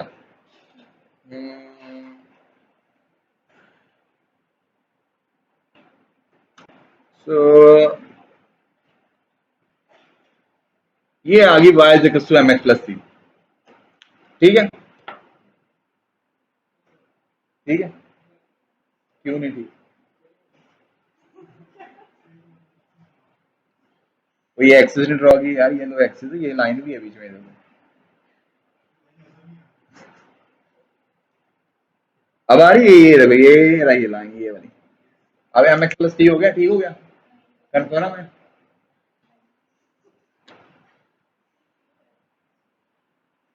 c तो मुझे नजर ही नहीं आ रहा है इसमें। Basically it's a curve line, y is equals to mx plus c straight line होती है, कर्व लाइन नहीं होती। स्ट्रेट नहीं है यार, बहुत टेढ़ा पड़ा हुआ है, कर्व है। ठीक है, अच्छा इसको मैं अभी ड्रॉ कर लेता हूँ, ये आ गई y is equals to mx plus c। ठीक है, अच्छा ये लाइन अगर मुझे ना पता हो, मैंने अभी नहीं बनाई, मैं कहता हूँ ये रहे 2 यूनिट्स, ये रहे 4 यूनिट्स, ये रहे 8 यूनिट्स, वो 6 कहाँ गया, ये रहे 6 यूनिट्स और ये 8 एंड 10, 2 4 6 एंड 8। अच्छा मेरे पास बस लेट्स से कि यार दो पॉइंट्स थे, ग्रेडियंट है जो भी थे, कि यार अगर वाई एक्सिस है ये और ये एक्स एक्सिस है, y is equals to X, हाँ, अगर इसकी वैल्यू 2 है तो उसकी भी 2 है, इसकी 4 है तो 4 है। तो मैंने यहाँ पे 2 पे लगाया, एक 4 पे लगाया, 6 पे लगाया, 8 पे लगाया, और ये मेरी एक बन की स्ट्रेट लाइन। ठीक है, मैंने कुछ पॉइंट्स थे मेरे पास, उसकी बेसिस पे मैंने एक स्ट्रेट लाइन बना ली। अब अगर मैं आपसे पूछूं कि मेरे पास कौन कौन से पॉइंट थे, 2 था, 4 था, 6 था, 8 था, इन पे दोनों की वैल्यूज थी। अब मैं आपसे पूछूं 1 पे से क्या वैल्यू होगी y की, अगर x 1 हो तो y पे क्या वैल्यू होगी, तो आप क्या कहोगे? 1 होगी, और आपके मुताबिक? हाँ, अगर x की वैल्यू 1 है तो y की वैल्यू भी 1 होगी। ठीक है, अच्छा अब ये चीज कैसे पता चली? लाइन से। आपने कहा कि हमें तो पता था 2 4 6 8, मैं पूछूं 7 पे क्या वैल्यू है तो आप कहोगे 7, राइट? कैसे? वाई? ये 7 पे ऐसे, हमने कहा ऐसे लाइन से हिसाब लगा लेते हैं कि ये एक रिलेशन है, किसी भी पॉइंट पे कोई भी वैल्यू होगी तो I can predict, even though कि मुझे शुरू में नहीं पता था कि यार 7 पे, डाटे में था ही नहीं, वो चीज ही नहीं थी, इन्फॉर्मेशन मेरे पास मौजूद नहीं थी, लेकिन मैंने एक रिलेशन बना लिया बेस्ड ऑन सम इन्फॉर्मेशन, मैंने एक रिलेशन बना लिया और बस उस हिसाब से मैंने कर लिया। ठीक है? सो अब ये हमारा y equal to mx plus C. हाँ, सी इसमें क्या है, क्या है, होता क्या है वैसे, y इंटरसेप्ट, राइट? अच्छा, अब लेट से कि मेरे पास ना, मैंने पहले प्लॉट ऐसे किया ना, ये इस तरह से पॉइंट्स थे मेरे पास, ऐसे ही थे ना, ये पॉइंट्स और मैंने प्लॉट कर दिया। अब लेट से कि मेरे पास जो पॉइंट्स है ना वो ऐसे हैं,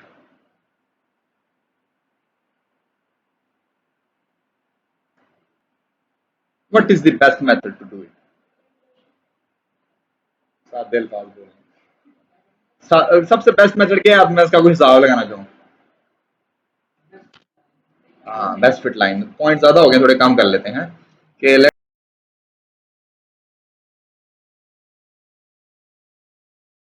okay, so let's say I have a data which is like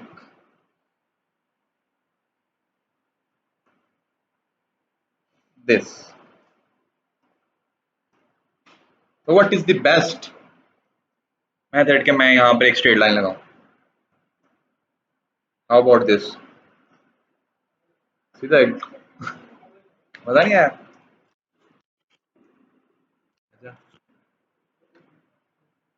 और what about this? हैं? थोड़ी आ रहा मजा थोड़ा सा? अच्छा, तो अब लेट्स से कि मैं ऐसे करके लगा लेता हूँ, अभी सही है, राइट? क्यों? हमने कहा यार 2 पॉइंट्स नीचे हैं, 2 ऊपर हैं, बेहतरीन है। अब पहले तो डाटा आ गया ना सारा, स्ट्रेट लाइन में आ गया तो ग्रेट। अब अगर नहीं आ रहा स्ट्रेट लाइन में, फिर क्या करना है? अब ये जो डिसीजन मैंने लिया है, ये मैंने नहीं लेना, आप कोई एल्गोरिथम बना लूँ अगर वो ले ले डिसीजन। ठीक है, तो हम कहेंगे बहुत बेसिक लेवल पे, बिल्कुल बैचलर्स में आपने अभी इतना इतना is good enough like this ना। सो एल्गोरिथम बनाना है, उसका क्या काम होगा? उसके 2 काम होने चाहिए, बता देना अगर सही बता रहा हूँ मैंने। उसके 2 काम होने चाहिए, एक, इस लाइन का वाई इंटरसेप्ट पता कर लें, क्योंकि अगर मैं ये बना रहा हूँ ना तो ये वाई इंटरसेप्ट यहाँ पे कहीं भी आया, राइट? ये बनाया तो वाई इंटरसेप्ट ये आया, ये बनाया तो ये आया कहीं पे। एक इसका वाई इंटरसेप्ट पता चल जाए, दूसरा स्लोप। ठीक है, वाई इंटरसेप्ट तो ये है, ये भी वाई इंटरसेप्ट है, ये भी वाई इंटरसेप्ट है, ये भी वाई इंटरसेप्ट है, स्लोप और वाई इंटरसेप्ट। तो y is equal to M X plus C में ये और ये ऑटोनोमस तरीके से कहीं से पता चल जाए, उसके फिर बहुत सादे से अगर डाटा सीधा सीधा आपका और स्ट्रेट लाइन से वो कवर होता है, तो फिर हम इस पे कोई ना कोई, मशीन लर्निंग में सबसे पहले बेसिक सबसे देखते हैं हम, ग्रेडियंट बेस्ड ऑप्टिमाइजेशन, ये क्या नाम होता है उसका, ग्रेडियंट मेथड, क्या नाम होता है? वो तो उसको होती है ना बाद में, लेकिन वो तो ऑप्टिमाइजेशन मेथड ये है ना, gradient descent, GD, gradient descent optimisation method. इस तरह से भी हम देख रहे हैं particle swarm optimisation, red fox, genetic algorithm, ये सारे ये ऑप्टिमाइजेशन है, उनमें से कोई भी लगाया जा सकता है टू फाइंड कि यार एम और सी में से सबसे बेस्ट फिट क्या है, फिर आउटपुट कैसे मेजर करनी, कैसे पता चले what is best. Whenever you say best you have to define what is best, right? ये बेस्ट रिजल्ट है, why this is best result, define it, जिसका एरर मिनिमम होगा वो बेस्ट है। ओके, हवा में बेस्ट नहीं हो सकती ना कोई चीज, you have to define what is best. तो या, so what we do is कि हमारे पास कुछ इनपुट में, ओवरऑल जनरल एआई में कुछ इनपुट में चीजें आती हैं, उनकी बेसिस पे हम कोई ना कोई लाइन, स्ट्रेट है, कर्व है, जो भी कोई रिलेशन फाइंड कर लेते हैं, यार इनपुट और आउटपुट का क्या रिलेशन है। ठीक है, दूसरे यहाँ पे तो पहले हमने खुद ही लगाया ना लाइन, ऑटोनोमस तरीके भी होते हैं और भी एडवांस अच्छे अच्छे तरीके होते हैं रिलेशन फाइंड करने के। यार ये इनपुट और आउटपुट के बीच का ये रिलेशन है, ये इक्वेशन ऑफ लाइन कर्व में जो सी पी है, इसके जरिए इनपुट और आउटपुट का हम बीच में आपस में मैच करा सकते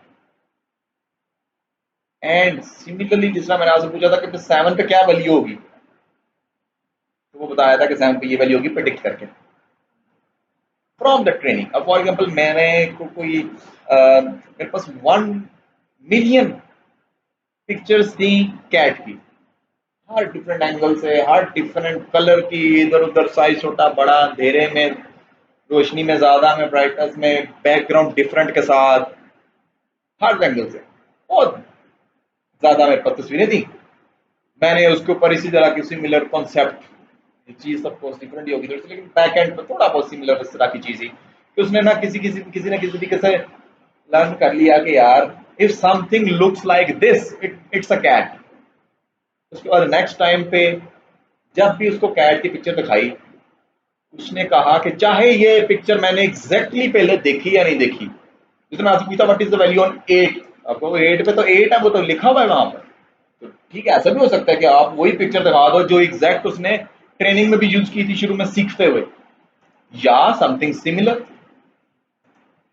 similar could be the thing. Purple colour का मैंगो देखा आपने कभी? उसने देखा वहां कर है,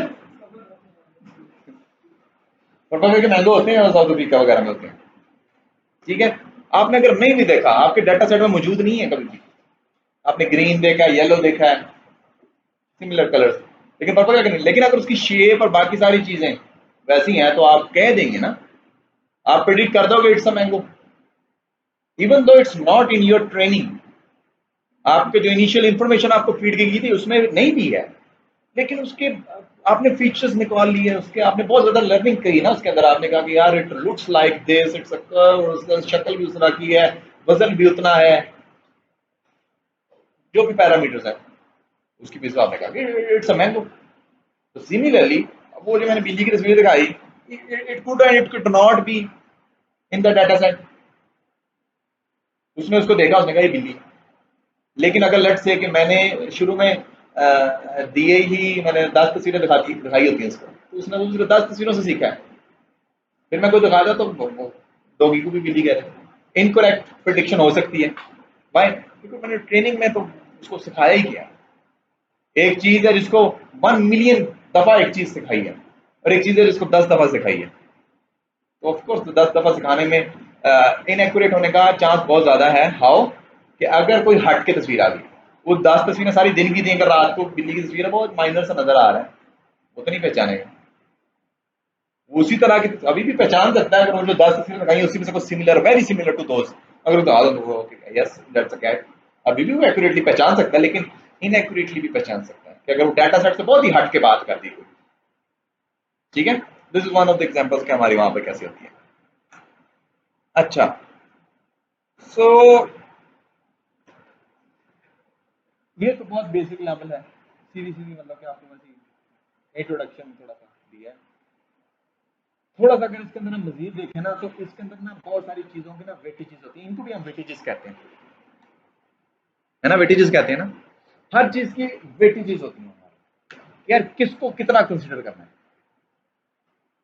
सारी एआई के अंदर, सारी लाइफ के अंदर, हर चीज के अंदर, ठीक है, किसको कितना कंसिडर करना है, पढ़ाई को कितना कंसिडर करना है, खेलने को कितना कंसिडर करना है, खाने को और सोने को कितना कंसिडर करना है। जिस तरह की आप कंसिडरेशन करो, जितनी वेटेजेस जिस चीज को दो, आपकी आउटपुट उस हिसाब से आती है, राइट। आप कहोगे स्लीप से इंपॉर्टेंट कुछ नहीं है, तो सोए रह जाओगे सारा दिन, है। आपको मूवी से इंपॉर्टेंट कुछ नहीं, पेपर इंपॉर्टेंट है कि मूवी, कोई वेटेज पेपर को दे देगा, कोई मूवी को दे देगा, जिसको वेटेज ज्यादा दी वही होना है, राइट। तो जमीन आसमान का फर्क डालती है weightages of the entities that are available to you.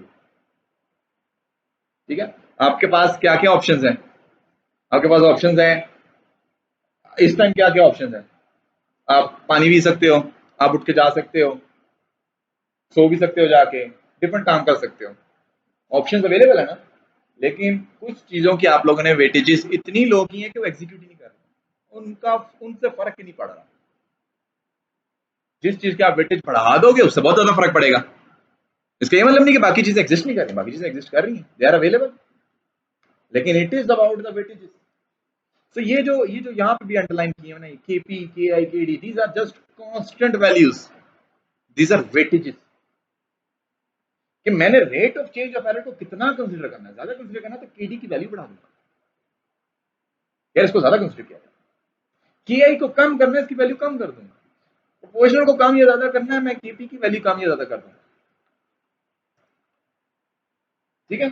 और ये मैंने कितनी कम करनी कितनी ज्यादा करनी है, अगेन जिस तरह से यहाँ पे एम और सी की वैल्यू क्या होनी चाहिए, केपी के केडी की वैल्यू क्या होनी चाहिए, I don't know, when I don't know कि यार किसी चीज की क्या वैल्यू होनी चाहिए, what I do is apply optimisation. What is optimisation in simple words, what is optimisation?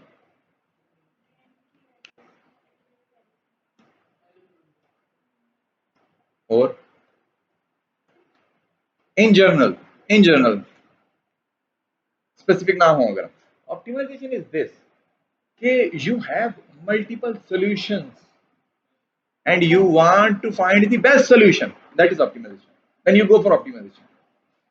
What is an optimization problem? कि you have solutions, ये नहीं कि आपके रिजल्ट ही नहीं आ रहे, आपके रिजल्ट आ रहे हैं, इन तीनों की केपी के केडी की वैल्यू 1 1 1 रख के रिजल्ट आ रहे हैं, 2 2 2 रख के भी रिजल्ट आ रहे हैं, 3 3 3 पे भी आ रहे हैं रिजल्ट, मल्टीपल रिजल्ट आ रहे हैं ना। So there are multiple solutions of a problem. Which is the best solution?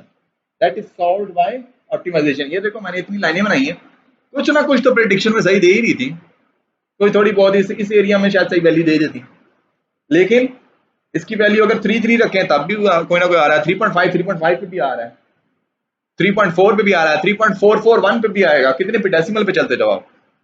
Multiple solutions exist, now you have to find the best one. How do you find the best one? You apply an optimization algorithm. It will run thousands and millions of iterations. It will try all possible combinations according to some logic, क्योंकि infinite possible combinations नहीं try करेगा, according to some logic it will try many combinations. Hit and trial में आप क्या कर सकते हो, इसकी खुद से वैल्यूज रखो 1 2 3 3 2 1 1.1 1.2 1.3, आप बुढ़े हो जाओ, इसकी कॉम्बिनेशन ना खत्म हो, कितने कॉम्बिनेशन बनते हैं ना, फिर डेसिमल में भी आप 4 डेसिमल 5 10 डेसिमल पे चले जाओ, वो तो कॉम्बिनेशन कभी खत्म ही ना हो। That is one of the methods के हिट एंड ट्रायल के जरिए आप इसके केपी के केडी की वैल्यूज निकालो, but we don't do that, we can do it but we don't do it, what we do is we go for optimisation, algorithm लगा के छोड़ दिया, अभी हम आते लगा कर आया वहां पे इस टाइम ऑप्टिमाइजेशन चल रही है इसके सिस्टम के ऊपर, इसके कुछ 6 पैरामीटर्स हैं, ये 3 है ना, 6 पैरामीटर्स, इनकी वैल्यूज नहीं पता, he is sitting here and the algorithm is running their, तो वो आइटरेशंस करी जा रहा है करी जा रहा है करी जा रहा है, वो अल्टीमेटली एंड पे जाके कहेगा यार मैंने इतनी ट्राइज की हैं, इतनी ट्राइज के अंदर मैंने इतने कॉम्बिनेशन ट्राई किए, उनमें से सबसे बेस्ट ये वाला निकला, तो आप के बी के डी इसकी ये वैल्यू रख दो, आप एम और सी की ये वैल्यू रख दो, ये बेस्ट है। ऑब्वियसली हमने बेस्ट डिफाइन किया है वहां पर, उस एल्गोरिथम को बताया, उसको कैसे पता व्हाट इज बेस्ट, उसको हमने बताया कि जिसमें एरर 0 होगा दैट इज द बेस्ट, ठीक है।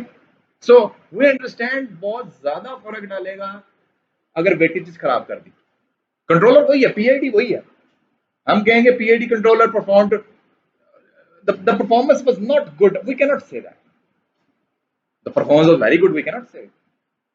हमने पीआईडी कंट्रोल लगाया और एफओपीआईडी लगाया, एफओपीआईडी को ऑप्टिमाइज करके लगाया और पीआईडी को अनऑप्टिमाइज लगा दिया, ऐसी कोई भी, और हम कहें पीआईडी बुरा नहीं कह सकते, we cannot say if a control technique was good or bad unless it is optimized,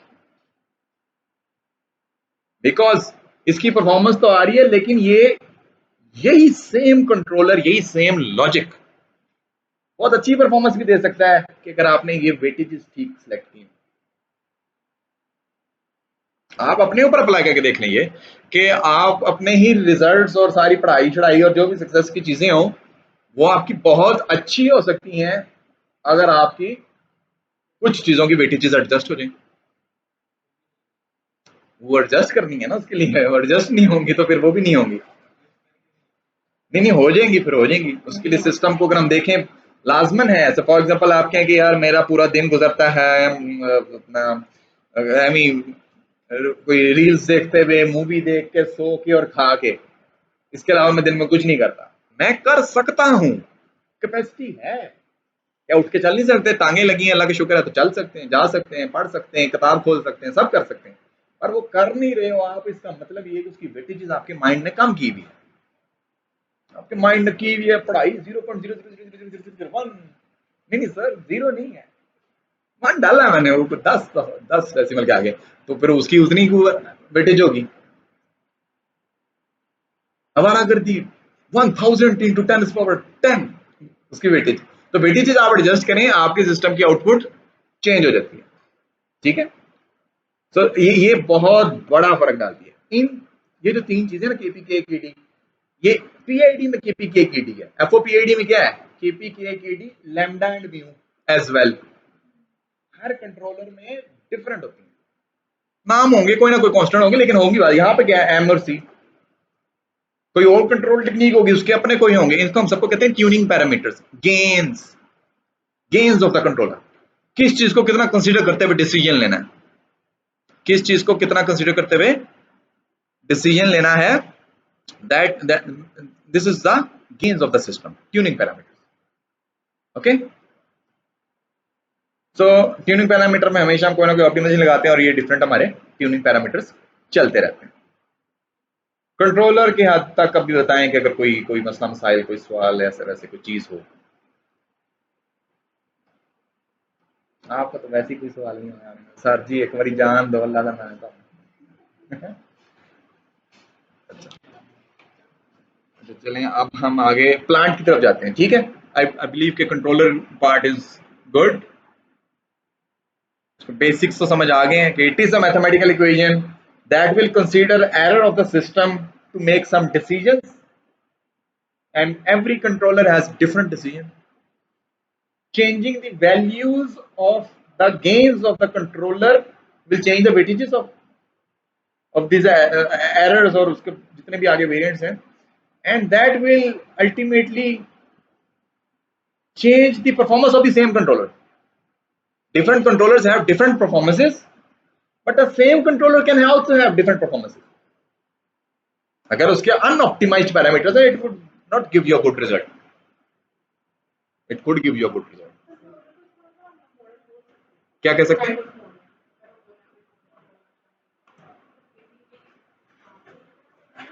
Yes, much better than ML. Why? ये इसका डाटा सेट बहुत इन्फिनिट तो नहीं कहूंगा, लेकिन मच मोर एडवांस्ड। व्हाई? क्योंकि ये हर इंस्टेंट में ना based on the error of the system decision लेता है। तो रियल टाइम पे हर इंस्टेंट पे डाटा आ रहा है, डाटा आया उसी इंस्टेंट में लर्न करके उसने एग्जीक्यूट कर दिया। एमएल में वो प्री डिफाइंड डाटा है, वो जो ट्रेन्ड एजेंट है वो उसका एक प्री डिफाइंड डाटा है। अडेप्टेबल है तो yes, coming towards this. Real time data के ऊपर अगर वो फिर से न्यू ट्रेन कर लेता है अपने आप को, अडेप्टिव बन जाता है, तो great, yes, it is coming towards this way. तो this is like that, yes, it is like that. हम ये कह सकते हैं कि इसको जितना आप अंदर पढ़ते जाओगे ना, तो इस स्टेटमेंट को आप देखोगे, AI and ML is under the umbrella of control engineering, क्योंकि इसी का वो स्पिन ऑफ है। वो हर जगह के अंदर आती है ना, कि डायरेक्टली अप्लाई अगर आपने कहीं करना, this was too complex to design to implement everywhere. फिर क्रक्स निकाला, तो क्रक्स यही है कि लर्न एंड गिव डिसीजंस।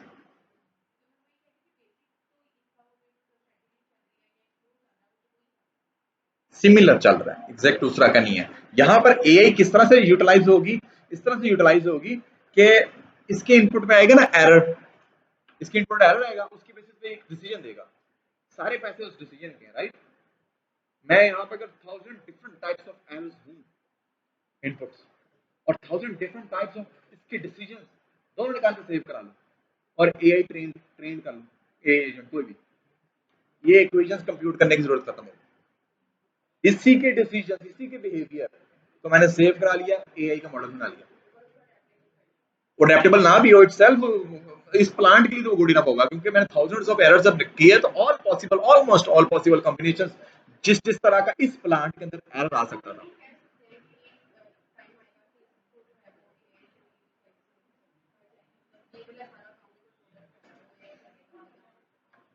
नहीं, हम ये नहीं कह सकते। हमें ना, क्योंकि जो कंट्रोल है ना, ये सिस्टम की स्टेट्स की बेसिस पे फिजिक्स को यूज करता है अपनी इक्वेशंस बनाने के लिए। एआई इक्वेशन अपने ऑन पे नहीं बना सकेगा कि what equation is the right equation. AI के अंदर भी बैकएंड पे इक्वेशन ही है ना, y is equals to mx।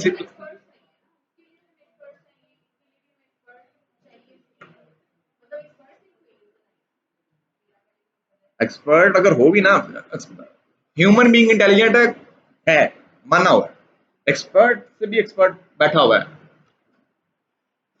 ये इसको बुलाओ यार, ये वहां बैठी हुई सेशन गुजर भी गया, इसको आवाज दो।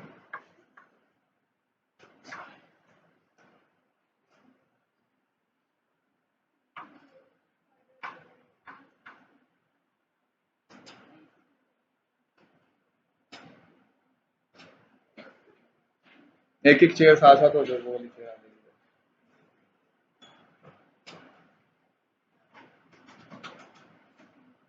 वालेकुम सलाम। सेशन को ना 1.5 घंटा हो गया स्टार्ट हुए को, 5 मिनट बाद हो गया था तभी। आओ बैठो, आ जाओ, आगे वाली बातें सुनो। ये आप आओ तो सही, मुझे तो याद भूल ही गया कि आप साथ लीला में बैठे हुए हो। अच्छा, एआई के अंदर it needs data to learn. Data कहां से आएगा? कौन जनरेट करके देगा?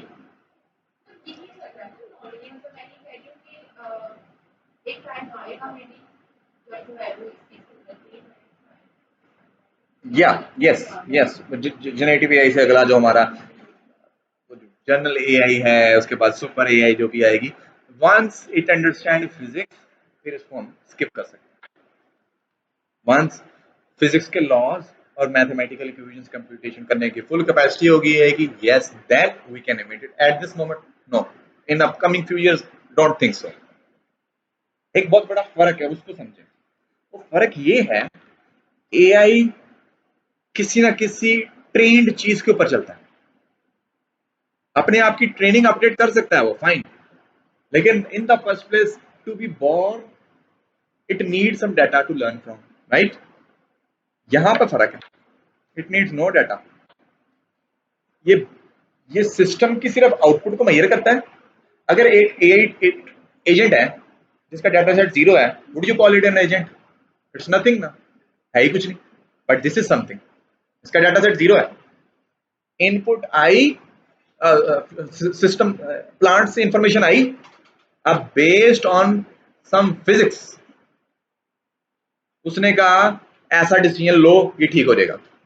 0 डाटा सेट, कोई ट्रेनिंग नहीं। उसी इंस्टेंट पे इसकी इक्वेशन ही कैसी थी, जो फिजिक्स को इस्तेमाल करते हुए सिस्टम के अंदर एनर्जी इस तरह की दे रही है। एआई के अंदर you can't do it unless you have a pre trained model जो कि उस डायरेक्शन में तो जाए, उस तरह की इक्वेशन तो रखे थोड़ी बहुत। 0 डाटा सेट के साथ तो नहीं चलेगा ना, ये 0 डाटा सेट के साथ चलेगा। How we can incorporate AI in this is this, it is like this कि एआई हमारा इस तरह से चलता है कि हमने थाउजेंड्स ऑफ, जैसे मैंने आपको बिल्ली की एग्जांपल दी, millions of pictures of a cat दी, उसने उसकी बेसिस पे लर्न कर लिया, ठीक है।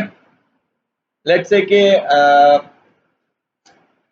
सोलर पैनल होता है हमारा, एक और मिसाल ये ज्यादा बेहतर है तो देता हूँ।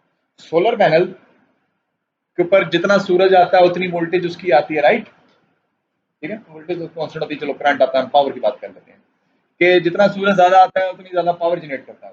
बादल चादल आ जाए, पावर का लेवल कम हो जाता है।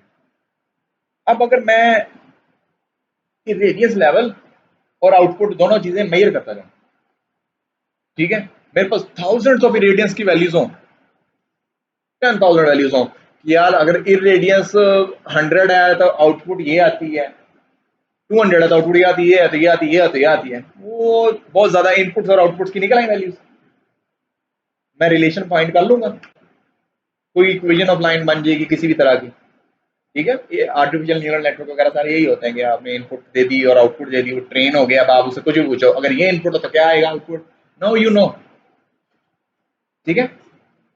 सो ये वन ऑफ द एग्जांपल्स है कि आर्टिफिशियल न्यूरल नेटवर्क बहुत सीधा साधा सा आपने डायरेक्ट करके लगाना हो तो एएनएन किस तरह से लगा, एआई की टेक्निक किस तरह से लगी, बहुत ज्यादा सारी इनपुट्स थी और बहुत ज्यादा सारी उसकी करस्पॉन्डिंग आउटपुट क्या थी, दोनों आपने मेजर करके डाटा फीड कर दिया, right. Same thing we can do here. ये कंट्रोलर है, इसके ये इनपुट, इस पे थाउजेंड्स ऑफ एरर की वैल्यूज में लूं, थाउजेंड्स ऑफ एरर्स की वैल्यूज में लूं, और सारे तो पैसे इस चीज के ना कि इसने डिसीजन क्या दिया, कंट्रोल डिसीजन, सारी वैल्यू इस चीज की है। ये आउटपुट है, ये इनपुट है, इसके साथ इसके पर्सपेक्टिव से, कंट्रोल के पर्सपेक्टिव से, ये इनपुट है आपके पास एरर, और ये आपके पास आउटपुट है। मैं thousands of values of inputs दूं, thousands of values of outputs save करा लूं दोनों, एआई का एजेंट ट्रेन करूं, now I don't need this. अब वो जो एजेंट है वो सिमिलर परफॉर्मेंस दे सकता है, कैसे, वहां पर अगर उसकी इनपुट में मैंने दिया एरर 2, उसने कहना error 2, okay I I understand from my training के एरर 2 पे अगर वो जो फलां कंट्रोलर जिस पे मैं ट्रेन हुआ उसने ये मैग्नीट्यूड इतनी ड्यूरेशन के लिए देना था, वो भी वही देगा। This is a very simple equation, लेकिन बहुत एडवांस और कॉम्प्लेक्स कंट्रोल इक्वेशंस भी होती हैं। यहाँ पे तो कोई फायदा नहीं एआई का लगाने का, दिस इज ऑलरेडी सिंपल, पता लगे AI agent is more complex, but advance controls होते हैं जिसकी बॉडी कॉम्प्लेक्स और लंबी लंबी इक्वेशंस होती हैं। वो इतनी बड़ी इक्वेशन हो, वो 10⁻⁻⁶ सेकंड्स में आपने हर इंस्टेंट में कंप्यूट करनी हो, तो वो तो कंप्यूटेशन टाइम ही ज्यादा लेगी, बहुत ज्यादा प्रोबेबिलिटी है कि वो कंप्यूट ही ना हो। इट वाज टू कॉम्प्लेक्स, बहुत ज्यादा वेरिएबल्स थे, फिर इंटीग्रेशन ले रहे थे, डेरिवेटिव का भी डेरिवेटिव ले रहे थे, फलां फलां कर रहे थे, all of that is skipped by using an AI train generate. एक दफा तो वो सारा करना पड़ा, कंप्यूटर सुपर कंप्यूटर पकड़ा, उसके अंदर आपने जी कोर i7 कोर i9 का प्रोसेसर लगे हुए थे, उसमें तो कोई प्रॉब्लम नहीं थी। लेकिन जब रियल लाइफ में जाते हैं, छोटे छोटे प्रोसेसर लिमिटेड मेमोरी के साथ, थोड़ा सा कंप्यूटेशन टाइम। हाँ हाँ, इस बेस पे एक मैथमेटिकल इक्वेशन को कंप्यूट करता है, उस मैथमेटिकल इक्वेशन के अंदर सिस्टम के एरर्स मौजूद होते हैं, और उन एरर्स की कुछ वेटेजेस हम सेट करते हैं। हाँ, डाटा डाटा रियल टाइम है, डाटा सेट जीरो है, डाटा हर इंस्टेंट पे है, डाटा सेट नहीं है, पास्ट की इंफॉर्मेशन से लर्न नहीं कर रहा, जीरो है पास्ट, फिर भी ये देगा डिसीजन। ये फर्क है ना इसमें, ठीक है। तो आपको जितनी कॉम्प्लेक्स इक्वेशन होगी कंट्रोलर की, उसको कंप्यूट करने की जरूरत ही कोई नहीं, वो एआई उसका रेप्लिका बन जाएगा। That is what I did in one of my recent papers, अभी आने वाले हैं अभी। तो उसमें एक बहुत एडवांस पीरियड निकाला, उसके कंप्यूटेशन टाइम बहुत ज्यादा था कि वो रियल लाइफ में अप्लाई नहीं हो रहा था, कि यार it was taking few seconds to compute every instant, what's the point of that. Then I used a BiLSTM model, उसके जरिए ट्रेन किया था एएनएन, सेम इस तरह का एक एआई का मॉडल, एक एजेंट है कुछ है बस। उसने कहा कि यार उसने उस कंट्रोलर को थाउजेंड्स ऑफ टाइम्स, एक दफा एक सुपर कंप्यूटर में या अच्छे कंप्यूटर में, या आप चलो पूरा कंप्यूटर भी तो 4 दिन रन कर पड़ा हुआ है, रन हो रहा है, वो रन किया आपने, और वो सारा डाटा के इनपुट ये हो तो ये वाला कंट्रोलर ये आउटपुट देता है, ये इनपुट हो तो ये देता है, ये हो तो ये देता है, ये सारी इनपुट्स और आउटपुट पकड़ी, एआई पे दी, एआई ने इक्वेशन ऑफ लाइन की तरह कोई रिलेशन फाइंड आउट कर लिया इनपुट और आउटपुट के बीच में। अब कंट्रोलर को आप ऐसे स्किप कर, इस जगह पर कंट्रोलर को स्किप करके आप यहाँ पे ए एजेंट पुट कर दो, ए एजेंट का क्या होगा, वो कहेगा ये एरर है, तो वो आउटपुट है, ठीक है। फॉर एग्जांपल, मिसाल के तौर पर रियल लाइफ में लेट्स से कि मैं कहता हूँ कि लेट्स से कि कोई अगर फॉर एग्जांपल कोई टास्क है जिसको मैं कहूँगा, क्या टास्क हो, लेट्स से ऐसे कुछ सोच लेते हैं, मैं कहता हूँ 1, मैं इनपुट दी 1, आगे से हमने आंसर दिया 3, मैं जब बोलूंगा 3 वो आंसर देता है 5, मैं बोलता हूँ 5 वो आंसर देता है 7। यहाँ एआई एजेंट को बैठा था, उसने पैटर्न पहचान लिया, उसने कहा पिछला ऑड नंबर बोलो, अगला ऑड नंबर बोलना है, इनपुट अगर पिछला है तो अगला आउट। लेकिन हमारा जब जवाब देता है उसने ऐसा नहीं करता, वो एक इक्वेशन कंप्यूट करता है, वो लंबी सी n+1, ये वो आंसर वही निकलता है, लेकिन वो हर दफा आंसर निकालने के लिए कंप्यूटेशन करता है। एआई एजेंट ने क्या किया, वो पैटर्न पहचाना, रिलेशन पहचाना इनपुट और आउटपुट के बीच में। उसको बोला 11, उसने कहा 13, उसने कुछ कंप्यूट नहीं किया, उसने कहा पैटर्न की बेस पे उसकी कंप्यूटेशन टाइम कम हो गया, डिसीजन सेम रहा। कुछ पॉइंट्स पे फेल कर सकता है कि यार बहुत जब चेंज आ गया कोई मतलब है, लेकिन majority of the time it will work great. ठीक है, कंट्रोलर ने हर इंस्टेंट पे लाजमन उस इक्वेशन को कंप्यूट करना है, but AI could do it from the relation that it learn. ठीक है, तो ये वाले सारे पार्ट्स हो गए हमारे कंट्रोलर के। अब आखिरी जो लास्ट पार्ट रह गया हमारा, ये प्लांट वाला, जो कि अभी आपकी जो सिमुलेशंस करते हैं आप, उसके अंदर उसके क्या वो इक्वेशंस हैं, क्या उनका मतलब क्या है, वो जो सारी चीजें हैं ना, वो उधर से आती हैं। Let me share some files with you.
अच्छा जी, लेट्स से कि मेरे पास ना एक ऐसे करके एक पॉइंट है,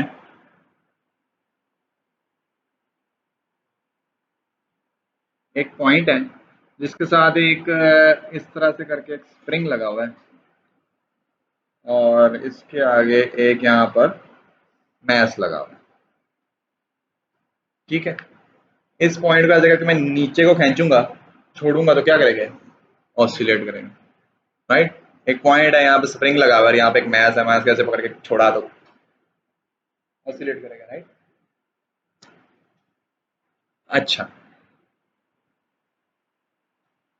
अब मैं अगर इस सिस्टम को वैसे देखूं, पहचानूं, और मैं कहूं कि यार मैं इस सिस्टम के ऊपर जितनी भी फोर्सेस हैं उन सबका हिसाब लगा लूं, अगर मैं कहूँ ये जो सिस्टम बिल्कुल रेस्ट पे है, इसको मैंने कुछ नहीं खींचा है, एक नॉर्मल पोजीशन पे खड़ा है, ये कहूँ कि यार इसका जो बिल्कुल सेंटर लाइन है ना, ये मेरी एक स्टार्टिंग पोजीशन है, एक्स, एक्स पोजीशन है, ऊपर माइनस एक्स है, नीचे प्लस एक्स है। ठीक है, उसमें मुझे पता लगे ना इसकी पोजीशन कहाँ पर है, ऑसिलेट कर रहा है, ऊपर नीचे जा रहा है, तो पोजीशन कहाँ पर। इसका मैथ जो है वो ग्रेविटी की वजह से है। राइट, ग्रेविटी एक फोर्स है, तो यहाँ पे लिख देता हूँ मैं यार, एक ग्रेविटी नीचे को एक्ट कर रही है। इसके साथ और मैंने जो एक कंट्रोल है वैसे, मतलब मैंने बायस इसको जो पिंच किया है, खींचा है, वो भी मैं निचली डायरेक्शन में खींच रहा हूँ ताकि फिर ऊपर जाए ना। ठीक है, तो मैं कहूँगा यार वो मेरी इनपुट है, तो मैंने बाहर से एनर्जी दी है सिस्टम को, उसको मैं इनपुट बोल देता हूँ फिलहाल, बस कि ये फोर्स नहीं भी एग्जिस्ट कर सकती, लेकिन मैं अगर कर ही रहा हूँ तो उसको फिर मैं लिख देता हूँ ये डाउनवर्ड फोर्स, और क्यों डाउनवर्ड फोर्स है, नहीं बस मैं इसकी वजह से वो लटक रहा है ना नीचे, और तो कुछ नहीं है, और मैं उसको खींच रहा हूँ बस, इसके अलावा तो कुछ नहीं। तो फिर ये ऊपर कैसे जाता है, वो ऊपर यानी कि बेसिकली जो स्प्रिंग इसको वापस कॉन्ट्रैक्शन के अपवर्ड फोर्स भी है वो। ठीक है, वो जो अपवर्ड फोर्स है ना, वो बस हमें फिजिक्स से पता चलता है कि यार इस स्प्रिंग का वो जो कॉइल्स कांस्टेंट होता है, कोई के के साथ के एक्स सिंपल इस तरह की होती है, कि जो जितना को आपने खींचा है उसको मल्टीप्लाई बाय दैट कांस्टेंट के। स्प्रिंग को खींचेंगे वाला लंबा हो जाएगा ना थोड़ा सा, तो वो कहेंगे कि यार कितना एक्स मूव किया, एक्स क्योंकि हम यहाँ पे डिस्टेंस को कह रहे हैं, मोशन को। ठीक है, ये चीज आसान है, मतलब इसको तो नहीं मुश्किल कोई चीज लग रही है इसमें, है ना। अच्छा, ये एक जेनेरिक सी इंफॉर्मेशन हमारी। अब हम कहें यार ये एक है, अब मैं चाहता हूँ कि मैं इसको जब ऐसे करके पिंच करके फेंकूं, तो ये इतने सेकंड ऑसिलेट करके, इतने सेकंड ऑसिलेट ना करे, ये 3 सेकंड के बाद इस पोजीशन पे पहुंचा हुआ हो, मैं ये चाहता हूँ। I want my input to be in such a way that after 3 seconds it is at this point. यानी कि अब मुझे कंट्रोल इंजीनियरिंग का कुछ मामला लगाना पड़ेगा। कंट्रोल इंजीनियरिंग को लगाने से पहले I have to convert this physical system into a mathematical model. How do we do that? हम फिजिक्स पढ़ते हैं या फिजिक्स को साथ बिठा लेते हैं, ठीक है, और वो क्या करते हैं, using some well established method of mathematical modelling, ठीक है, सिस्टम आइडेंटिफिकेशन का कोर्स होता है, वो इस डोमेन में आता है। उसमें ये होता है कि जी आपने फिजिकल सिस्टम्स को मैथमेटिकल इक्वेशंस में कन्वर्ट कैसे करना। यहाँ पे मैंने कहा कि यार लेट्स से कि अगर मैं ना न्यूटन का ये पकड़ता हूँ F is equal to m में, ठीक है, अगर मैं पकड़ता हूँ F is equal to m में, तो मैं जरा ऐसे कर लेता हूँ कि इस इक्वेशन को अगर मैं इस फॉर्म में लिखूं तो जी क्या होता है, मैं सारी फोर्सेस लिख दूं जरा। मैं कहता हूँ डाउनवर्ड सारा कुछ पॉजिटिव है और अपवर्ड सारा कुछ नेगेटिव है। सिंबल देने हैं ऊपर, उल्टा भी कर सकता हूँ, नो वरीज। फोर्सेस कौन कौन सी हैं? सबसे पहले ग्रेविटी है मेरे पास, mg होता है ग्रेविटी। उसके बाद मेरे पास क्या है, इनपुट है u, कह देता हूँ उसको सिंपल, ये न्यूटन में होगी, कितने न्यूटन मैंने उसको पिंच किए सर डाउनवर्ड। और उसके अलावा कौन सी फोर्स है, अपवर्ड फोर्स है, माइनस के एक्स, अपवर्ड है ना तो माइनस कर दिया, is equal to M A क्या है,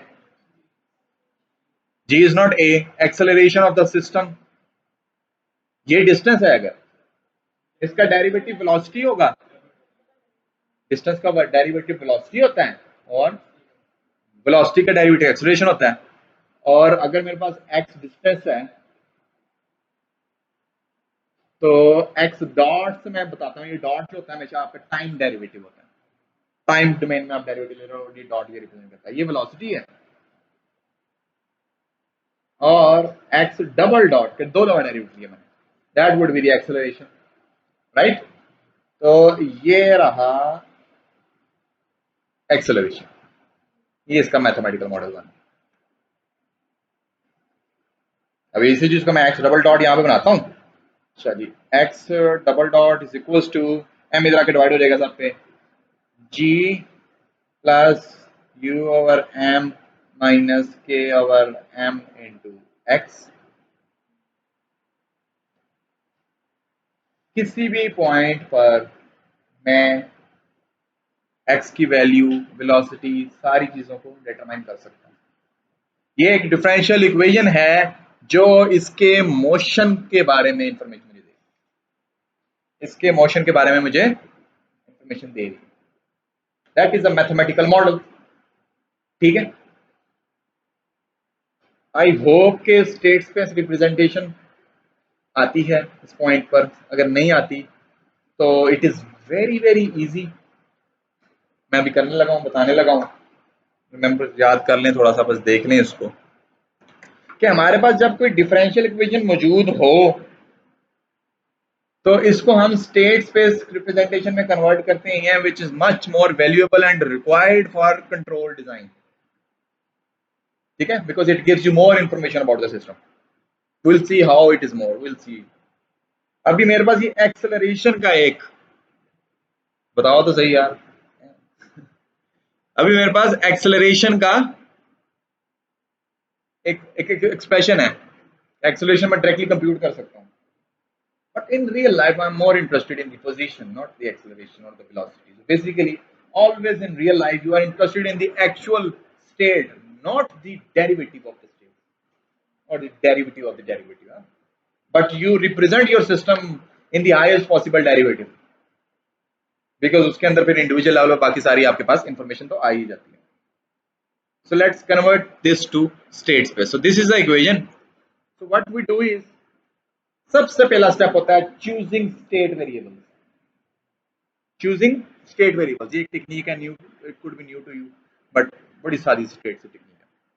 स्टेट वेरिएबल्स, स्टेट वेरिएबल्स ऐसे भी कह दिया, मैं कहता हूं कि कितने स्टेट वेरिएबल यूज करने हैं मैंने, आई हैव टू डिसाइड, एक करना है, दो करने, तीन करने, चार करने, 10 करने, 15 करने। How do I decide?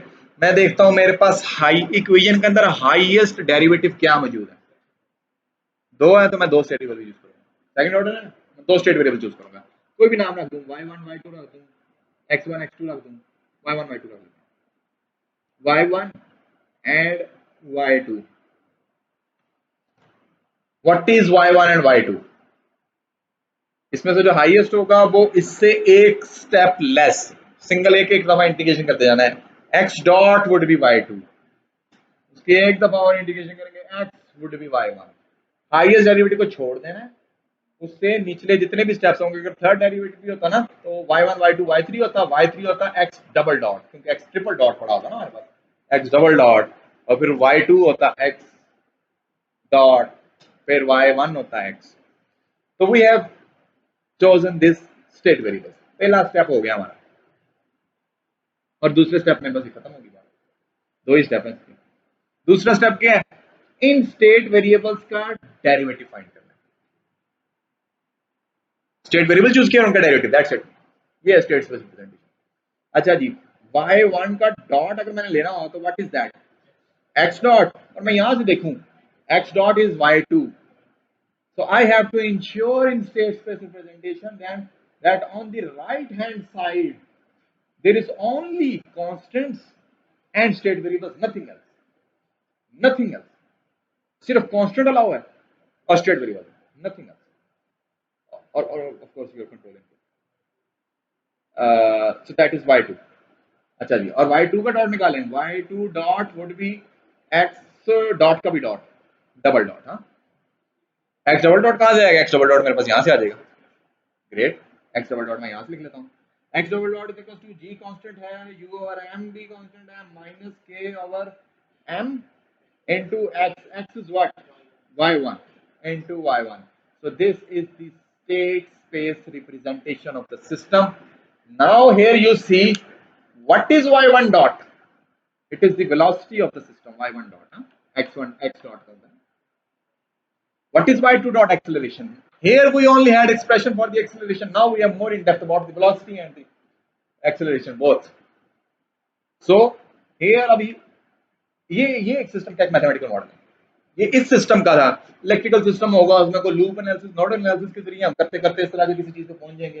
Mechanical system होगा और कोई फिजिक्स इक्वेशन होगी, सिविल का होगा तो कोई सिविल की टेक्निक से कर कर आगे कोई ना कोई फिजिक्स की थ्योरी से हम मैथमेटिकल मॉडल बनाते हैं और अल्टीमेटली यहां तक पहुंच जाते हैं। तो this represents the mathematical model of this system. अब जितने एक्सपेरिमेंट्स करने हैं, जो एक्सपेरिमेंट्स करने हैं, मैं यहाँ पे वाई शाई की आउटपुट लेके चेक कर लूंगा, अगर मैं ये इनपुट दूं तो ये आउटपुट आती है, ये इनपुट दूं तो ये आउटपुट आती है। जब मुझे मिल जाएगा यार ये इनपुट देने क्या आउटपुट आती है, आई नो कि what input to give, I would get that same exact output. I don't have to do the actual experiment in the real life. This is a simple system, fine, इसके बारे में मैं कर सकता हूँ, लेकिन इस मैंने मिसाल दी आपको, विंड टर्बाइन हो, सोलर पैनल को पूरे फॉर्म हो, बड़ा सा ग्रिड हो, उस पर क्या एक्सपेरिमेंट्स करके आप चेक करेंगे क्या इनपुट पे क्या आउटपुट है। You can't afford that, you can't even build things. Fighter jet अगर आपने उड़ाना है, उसको क्या पहले बनाएंगे फिर उड़ा के देखेंगे, नहीं उड़ेगा चलो दोबारा करिए, वो तो आप बनाएंगे ना, you will do all those things in the simulation first. अब जब वो स्पेस रॉकेट भी लेके जाते हैं तो everything is done in simulations by converting everything into mathematical equations and giving input and checking what is the output, ठीक है। So this is an example. अच्छा, अब अगर लेट से कि मैं कहता हूं कि यार I need y1 to be 3 millimetre या सेंटीमीटर, हाँ तो छोटा सा है तो बस ठीक है, मैं y1 को चाहता हूं कि यार ये 3 सेंटीमीटर में, what is y1, y1 is this x, and what is x, x is this is plus 3, तो I want this, चलो मैं -3 कह लेता हूँ, I want this to be, ये जो मैथ का ना, ये मैथ मेरा, मैं कहता हूँ कि यार यहाँ पर आए, what do I have to give the input, अब मैं देखता हूँ मेरी अथॉरिटी क्या है, I have to see what I can do about it, controllable भी है कि नहीं, I have to see that, ये मेरी रिक्वायरमेंट, ये मेरी चाहत है कि y should be -3 cm, ठीक है, y should be -3 cm, y1, हाँ, अच्छा मैंने कहा यार y1 मुझे मिलेगा कैसे यहाँ पर, हाँ?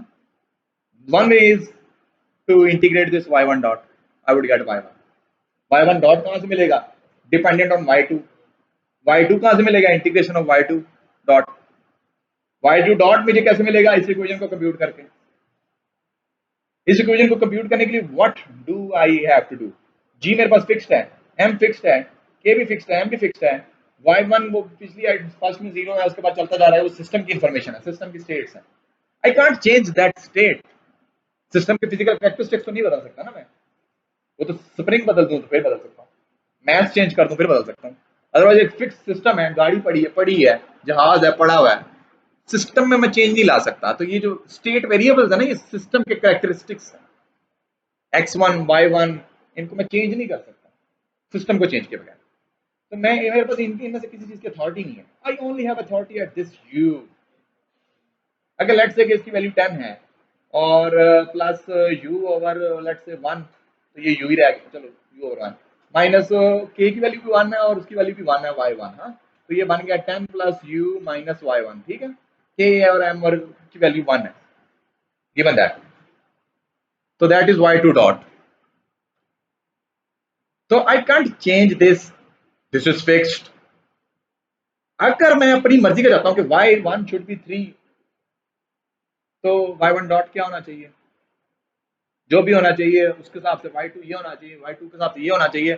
आई have to choose u in such a way कि उससे y2 डॉट की ऐसी वैल्यू हो जिसकी इंटीग्रेशन करके y2 की ऐसी वैल्यू बने कि जिसकी इंटीग्रेशन करके y1 है इनका -3 आंसर दे। I have to choose u this u in such a way, and that such a way is PID controller, sliding mode controller, and all those things. So basically what I am doing is choosing this u in such a way that I get what I want। मैं चाहता हूं grid की output 220 volts आए, I have to choose this u in such a way कि output में 220 volts आए। What would be u in this case, वहां पे जो आपका कन्वर्टर लगा हुआ है, अगर एसी में डीसी में करके विंड फार्म था उसको डीसी में करके एसी में अगर लगा हुआ है, तो उसके अंदर आपने वो जो बीच में पीडब्ल्यूएम सिग्नल के मॉसफेट्स नहीं लगाए, उनकी बेसिस पे आउटपुट वोल्टेज आएगी, राइट। तो वो मॉसफेट्स का पीडब्ल्यूएम सिग्नल क्या होना चाहिए, that would be the decision that a controller would make. So this U would represent that PWM signal. This U could represent force in newtons. This U could represent volume of a liquid. This U could represent dosage concentration of a chemical. This U could represent anything. Depend करता है आप किस तरह के system पे काम कर रहे हैं. But this is the U that is in your hands. मैं इस सिस्टम में ये कर दूं ना खत्म, ये U, ये बस M है. System is uncontrollable. I can't do it. I can't make it obey me. मैंने इस U को खत्म किया तो बेसिकली ये इनपुट खत्म की, इनपुट खत्म की। अब देखो सिस्टम में, एक सिस्टम में एक मैज स्प्रिंग है, उसको आप टच नहीं कर सकते, क्या कर लोगे उसका, दुआएं करते रहोगे, अल्लाह थोड़ा थल्ले कर दो, फिर भी एक इंटरफेरेंस आएगी। लेकिन आप अगर उसको टच नहीं कर सकते तो आपका कोई यू ही नहीं रहा। जब यू ही नहीं रहा तो सिस्टम इज अनकंट्रोलेबल, ठीक है। और सिस्टम की सब स्टेट्स कंट्रोलेबल है कि नहीं है कैसे पता चलता है, हम देखते हैं कि क्या कंट्रोलेबल है, u कहां पर है, यहां पर u है, तो इसका मतलब y2 डॉट कंट्रोलेबल है। y2 डॉट कंट्रोलेबल तो बाय डिफॉल्ट y2 भी कंट्रोलेबल है, तो यानी कि ये भी कंट्रोलेबल है। अगर ये y2 कंट्रोलेबल है तो फिर y1 डॉट भी कंट्रोलेबल और y1 सारा कुछ कंट्रोलेबल है। इसको हम कहते हैं कि जो y1 है ना, ये इनडायरेक्टली कंट्रोलेबल है, y2 डायरेक्टली कंट्रोलेबल है क्योंकि इसमें डायरेक्ट u आ रहा है, इट इज इजियर। अगर मैं यहां पे कर दूं ना कि ये y1, चलो जी y1 को मैं कंट्रोल नहीं कर सकता, कैसे करूंगा, u डायरेक्टली इन्फ्लुएंस करता है y2 को, y2 का ताल्लुक ही कोई नहीं रहा y1 से, मैं y1 को कैसे कोई मैनिपुलेशन लाऊंगा, कैसे कोई चेंज लाऊंगा। I would say the system is only controllable for y2, I cannot, और y2 के एक्सेलरेशन को मैं अगर if I am not interested in controlling the acceleration, मैं कहूंगा इस सिस्टम मेरे काम का नहीं, we have to change it, right, we have to change the system। So this is how a mathematical model of the system looks like। I'll show you some of the examples कि और किस किस तरह के systems होते हैं। ये बातें तो शायद कुछ बच्चों ने पहले भी सुनी हो, लेकिन again let's go ahead and do once more. ये एक पेपर है जी, ठीक है, जिसके अंदर the system is like this,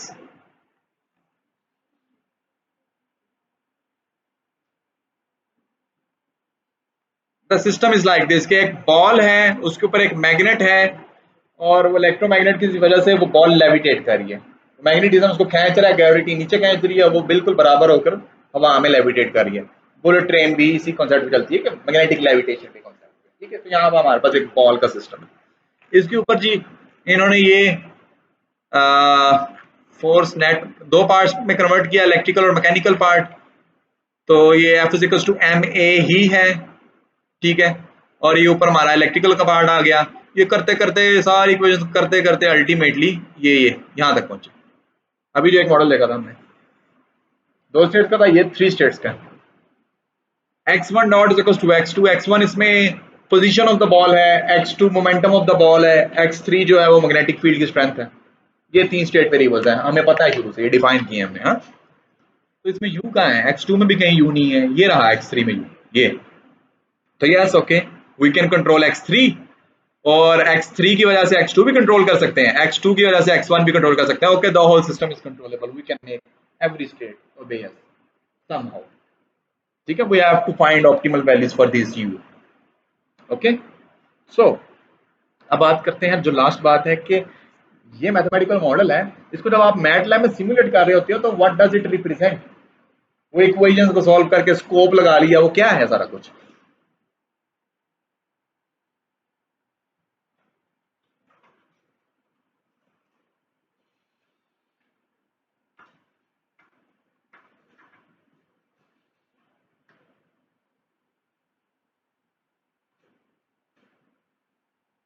so let's say कि मेरे पास एक मॉडल है x1 dot is equals to x2 और x2 dot is equals to x2 plus g, x2 over x1, चलो फर्क जो भी है, प्लस u, हाँ,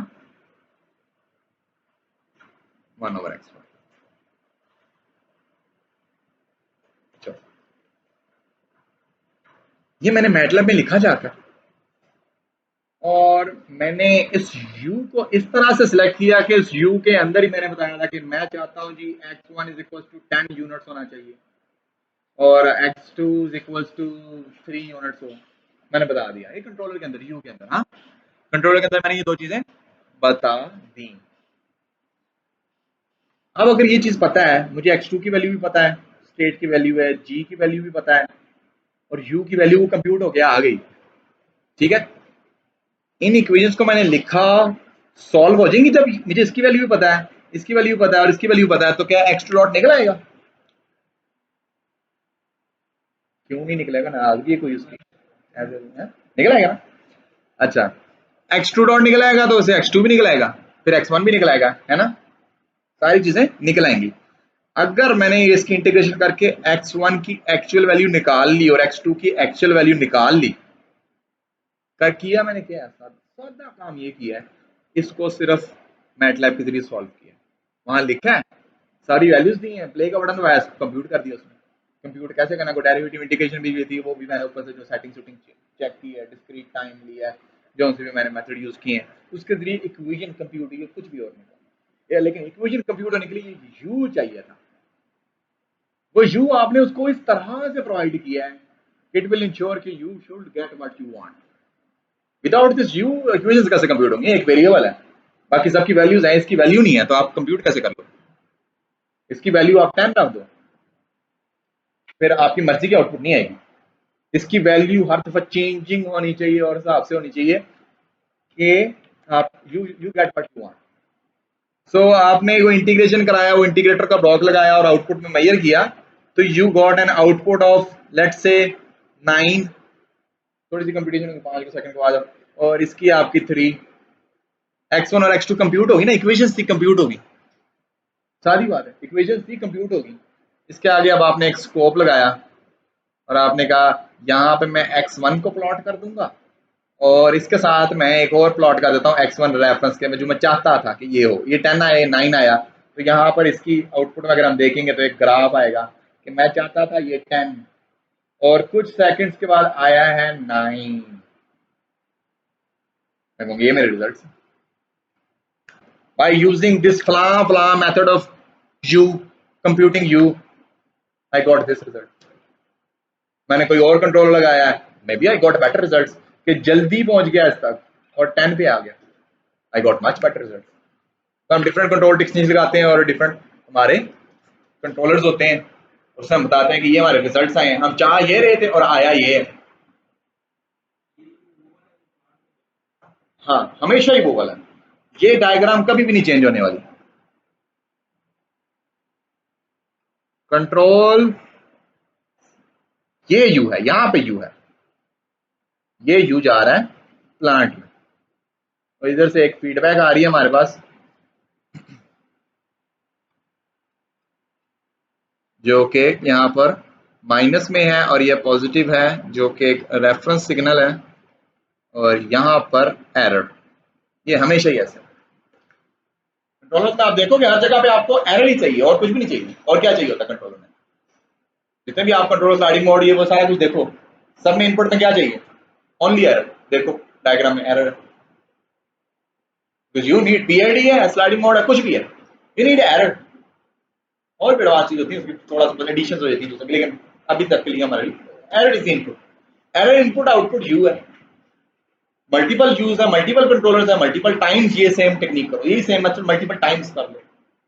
error 1, error 2, error 3, error 4, U1, U2, U3, U4, हर चीज को अपने अपने अलग अलग से कंप्यूट कर लो, ठीक है। और फिर वो जो ऑप्टिमाइजेशन लगनी है, वो सारा कुछ लगना वो इस यू की कंप्यूटेशन मेथड के अंदर, इस यू को कंप्यूट कैसे करना था उसके लिए जो मेथड डिफाइन किया था ना, उसमें वो ट्यूनिंग पैरामीटर्स थे, गेन्स थे, उनकी बेस्ट वैल्यूज फाइंड करनी थी, वहां पे सारा कुछ एल्गोरिथम लगना है।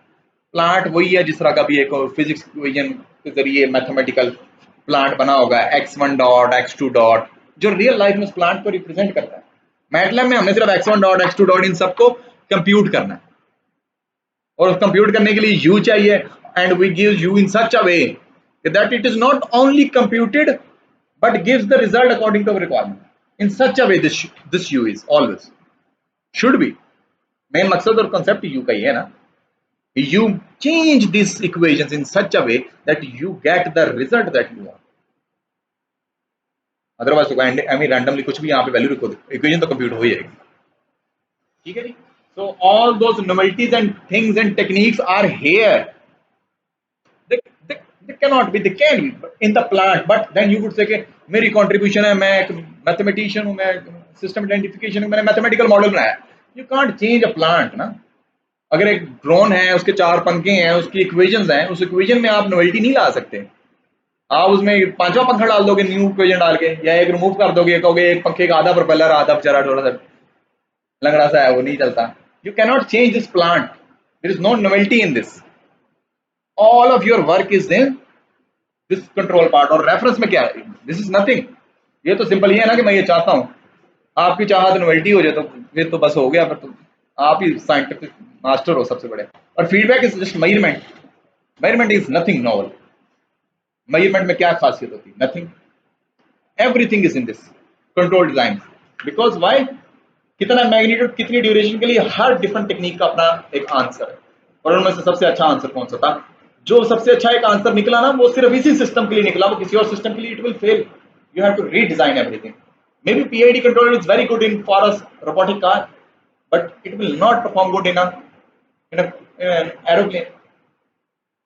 So कोई ऐसा कंट्रोलर नहीं है जो हम कहें यार ये सबसे अच्छा, नहीं, कोई भी अच्छा नहीं। It is everything is according to the plant that you are working on.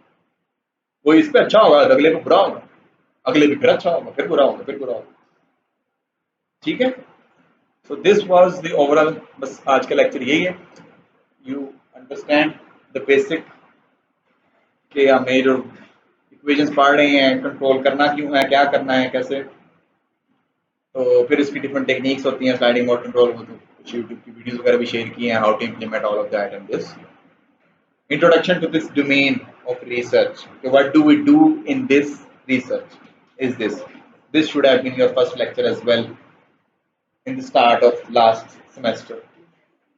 चलो कोई बात नहीं, एक सेमेस्टर के एंड पे जाके आ गया, ठीक है। अब आपकी वो दूसरी जो क्लास फेलोज हैं जिनको समझ नहीं आ रही चीजें, वो अगर आज के लेक्चर में आएंगे तो कुछ हॉस्टल हॉस्टल तो उनको होना चाहिए था यहाँ पर। बेसिकली मैंने वो आप लोगों के क्वेश्चंस की वजह से ही ये लेक्चर रखवाया, क्योंकि आप लोग कह रहे थे कि सर हम कर तो रहे हैं पर पता नहीं कि क्या कर रहे हैं, ये कर रहे हैं, ठीक है। तो आई बिलीव रिकॉर्डिंग शेयर कर लेंगे हम। तो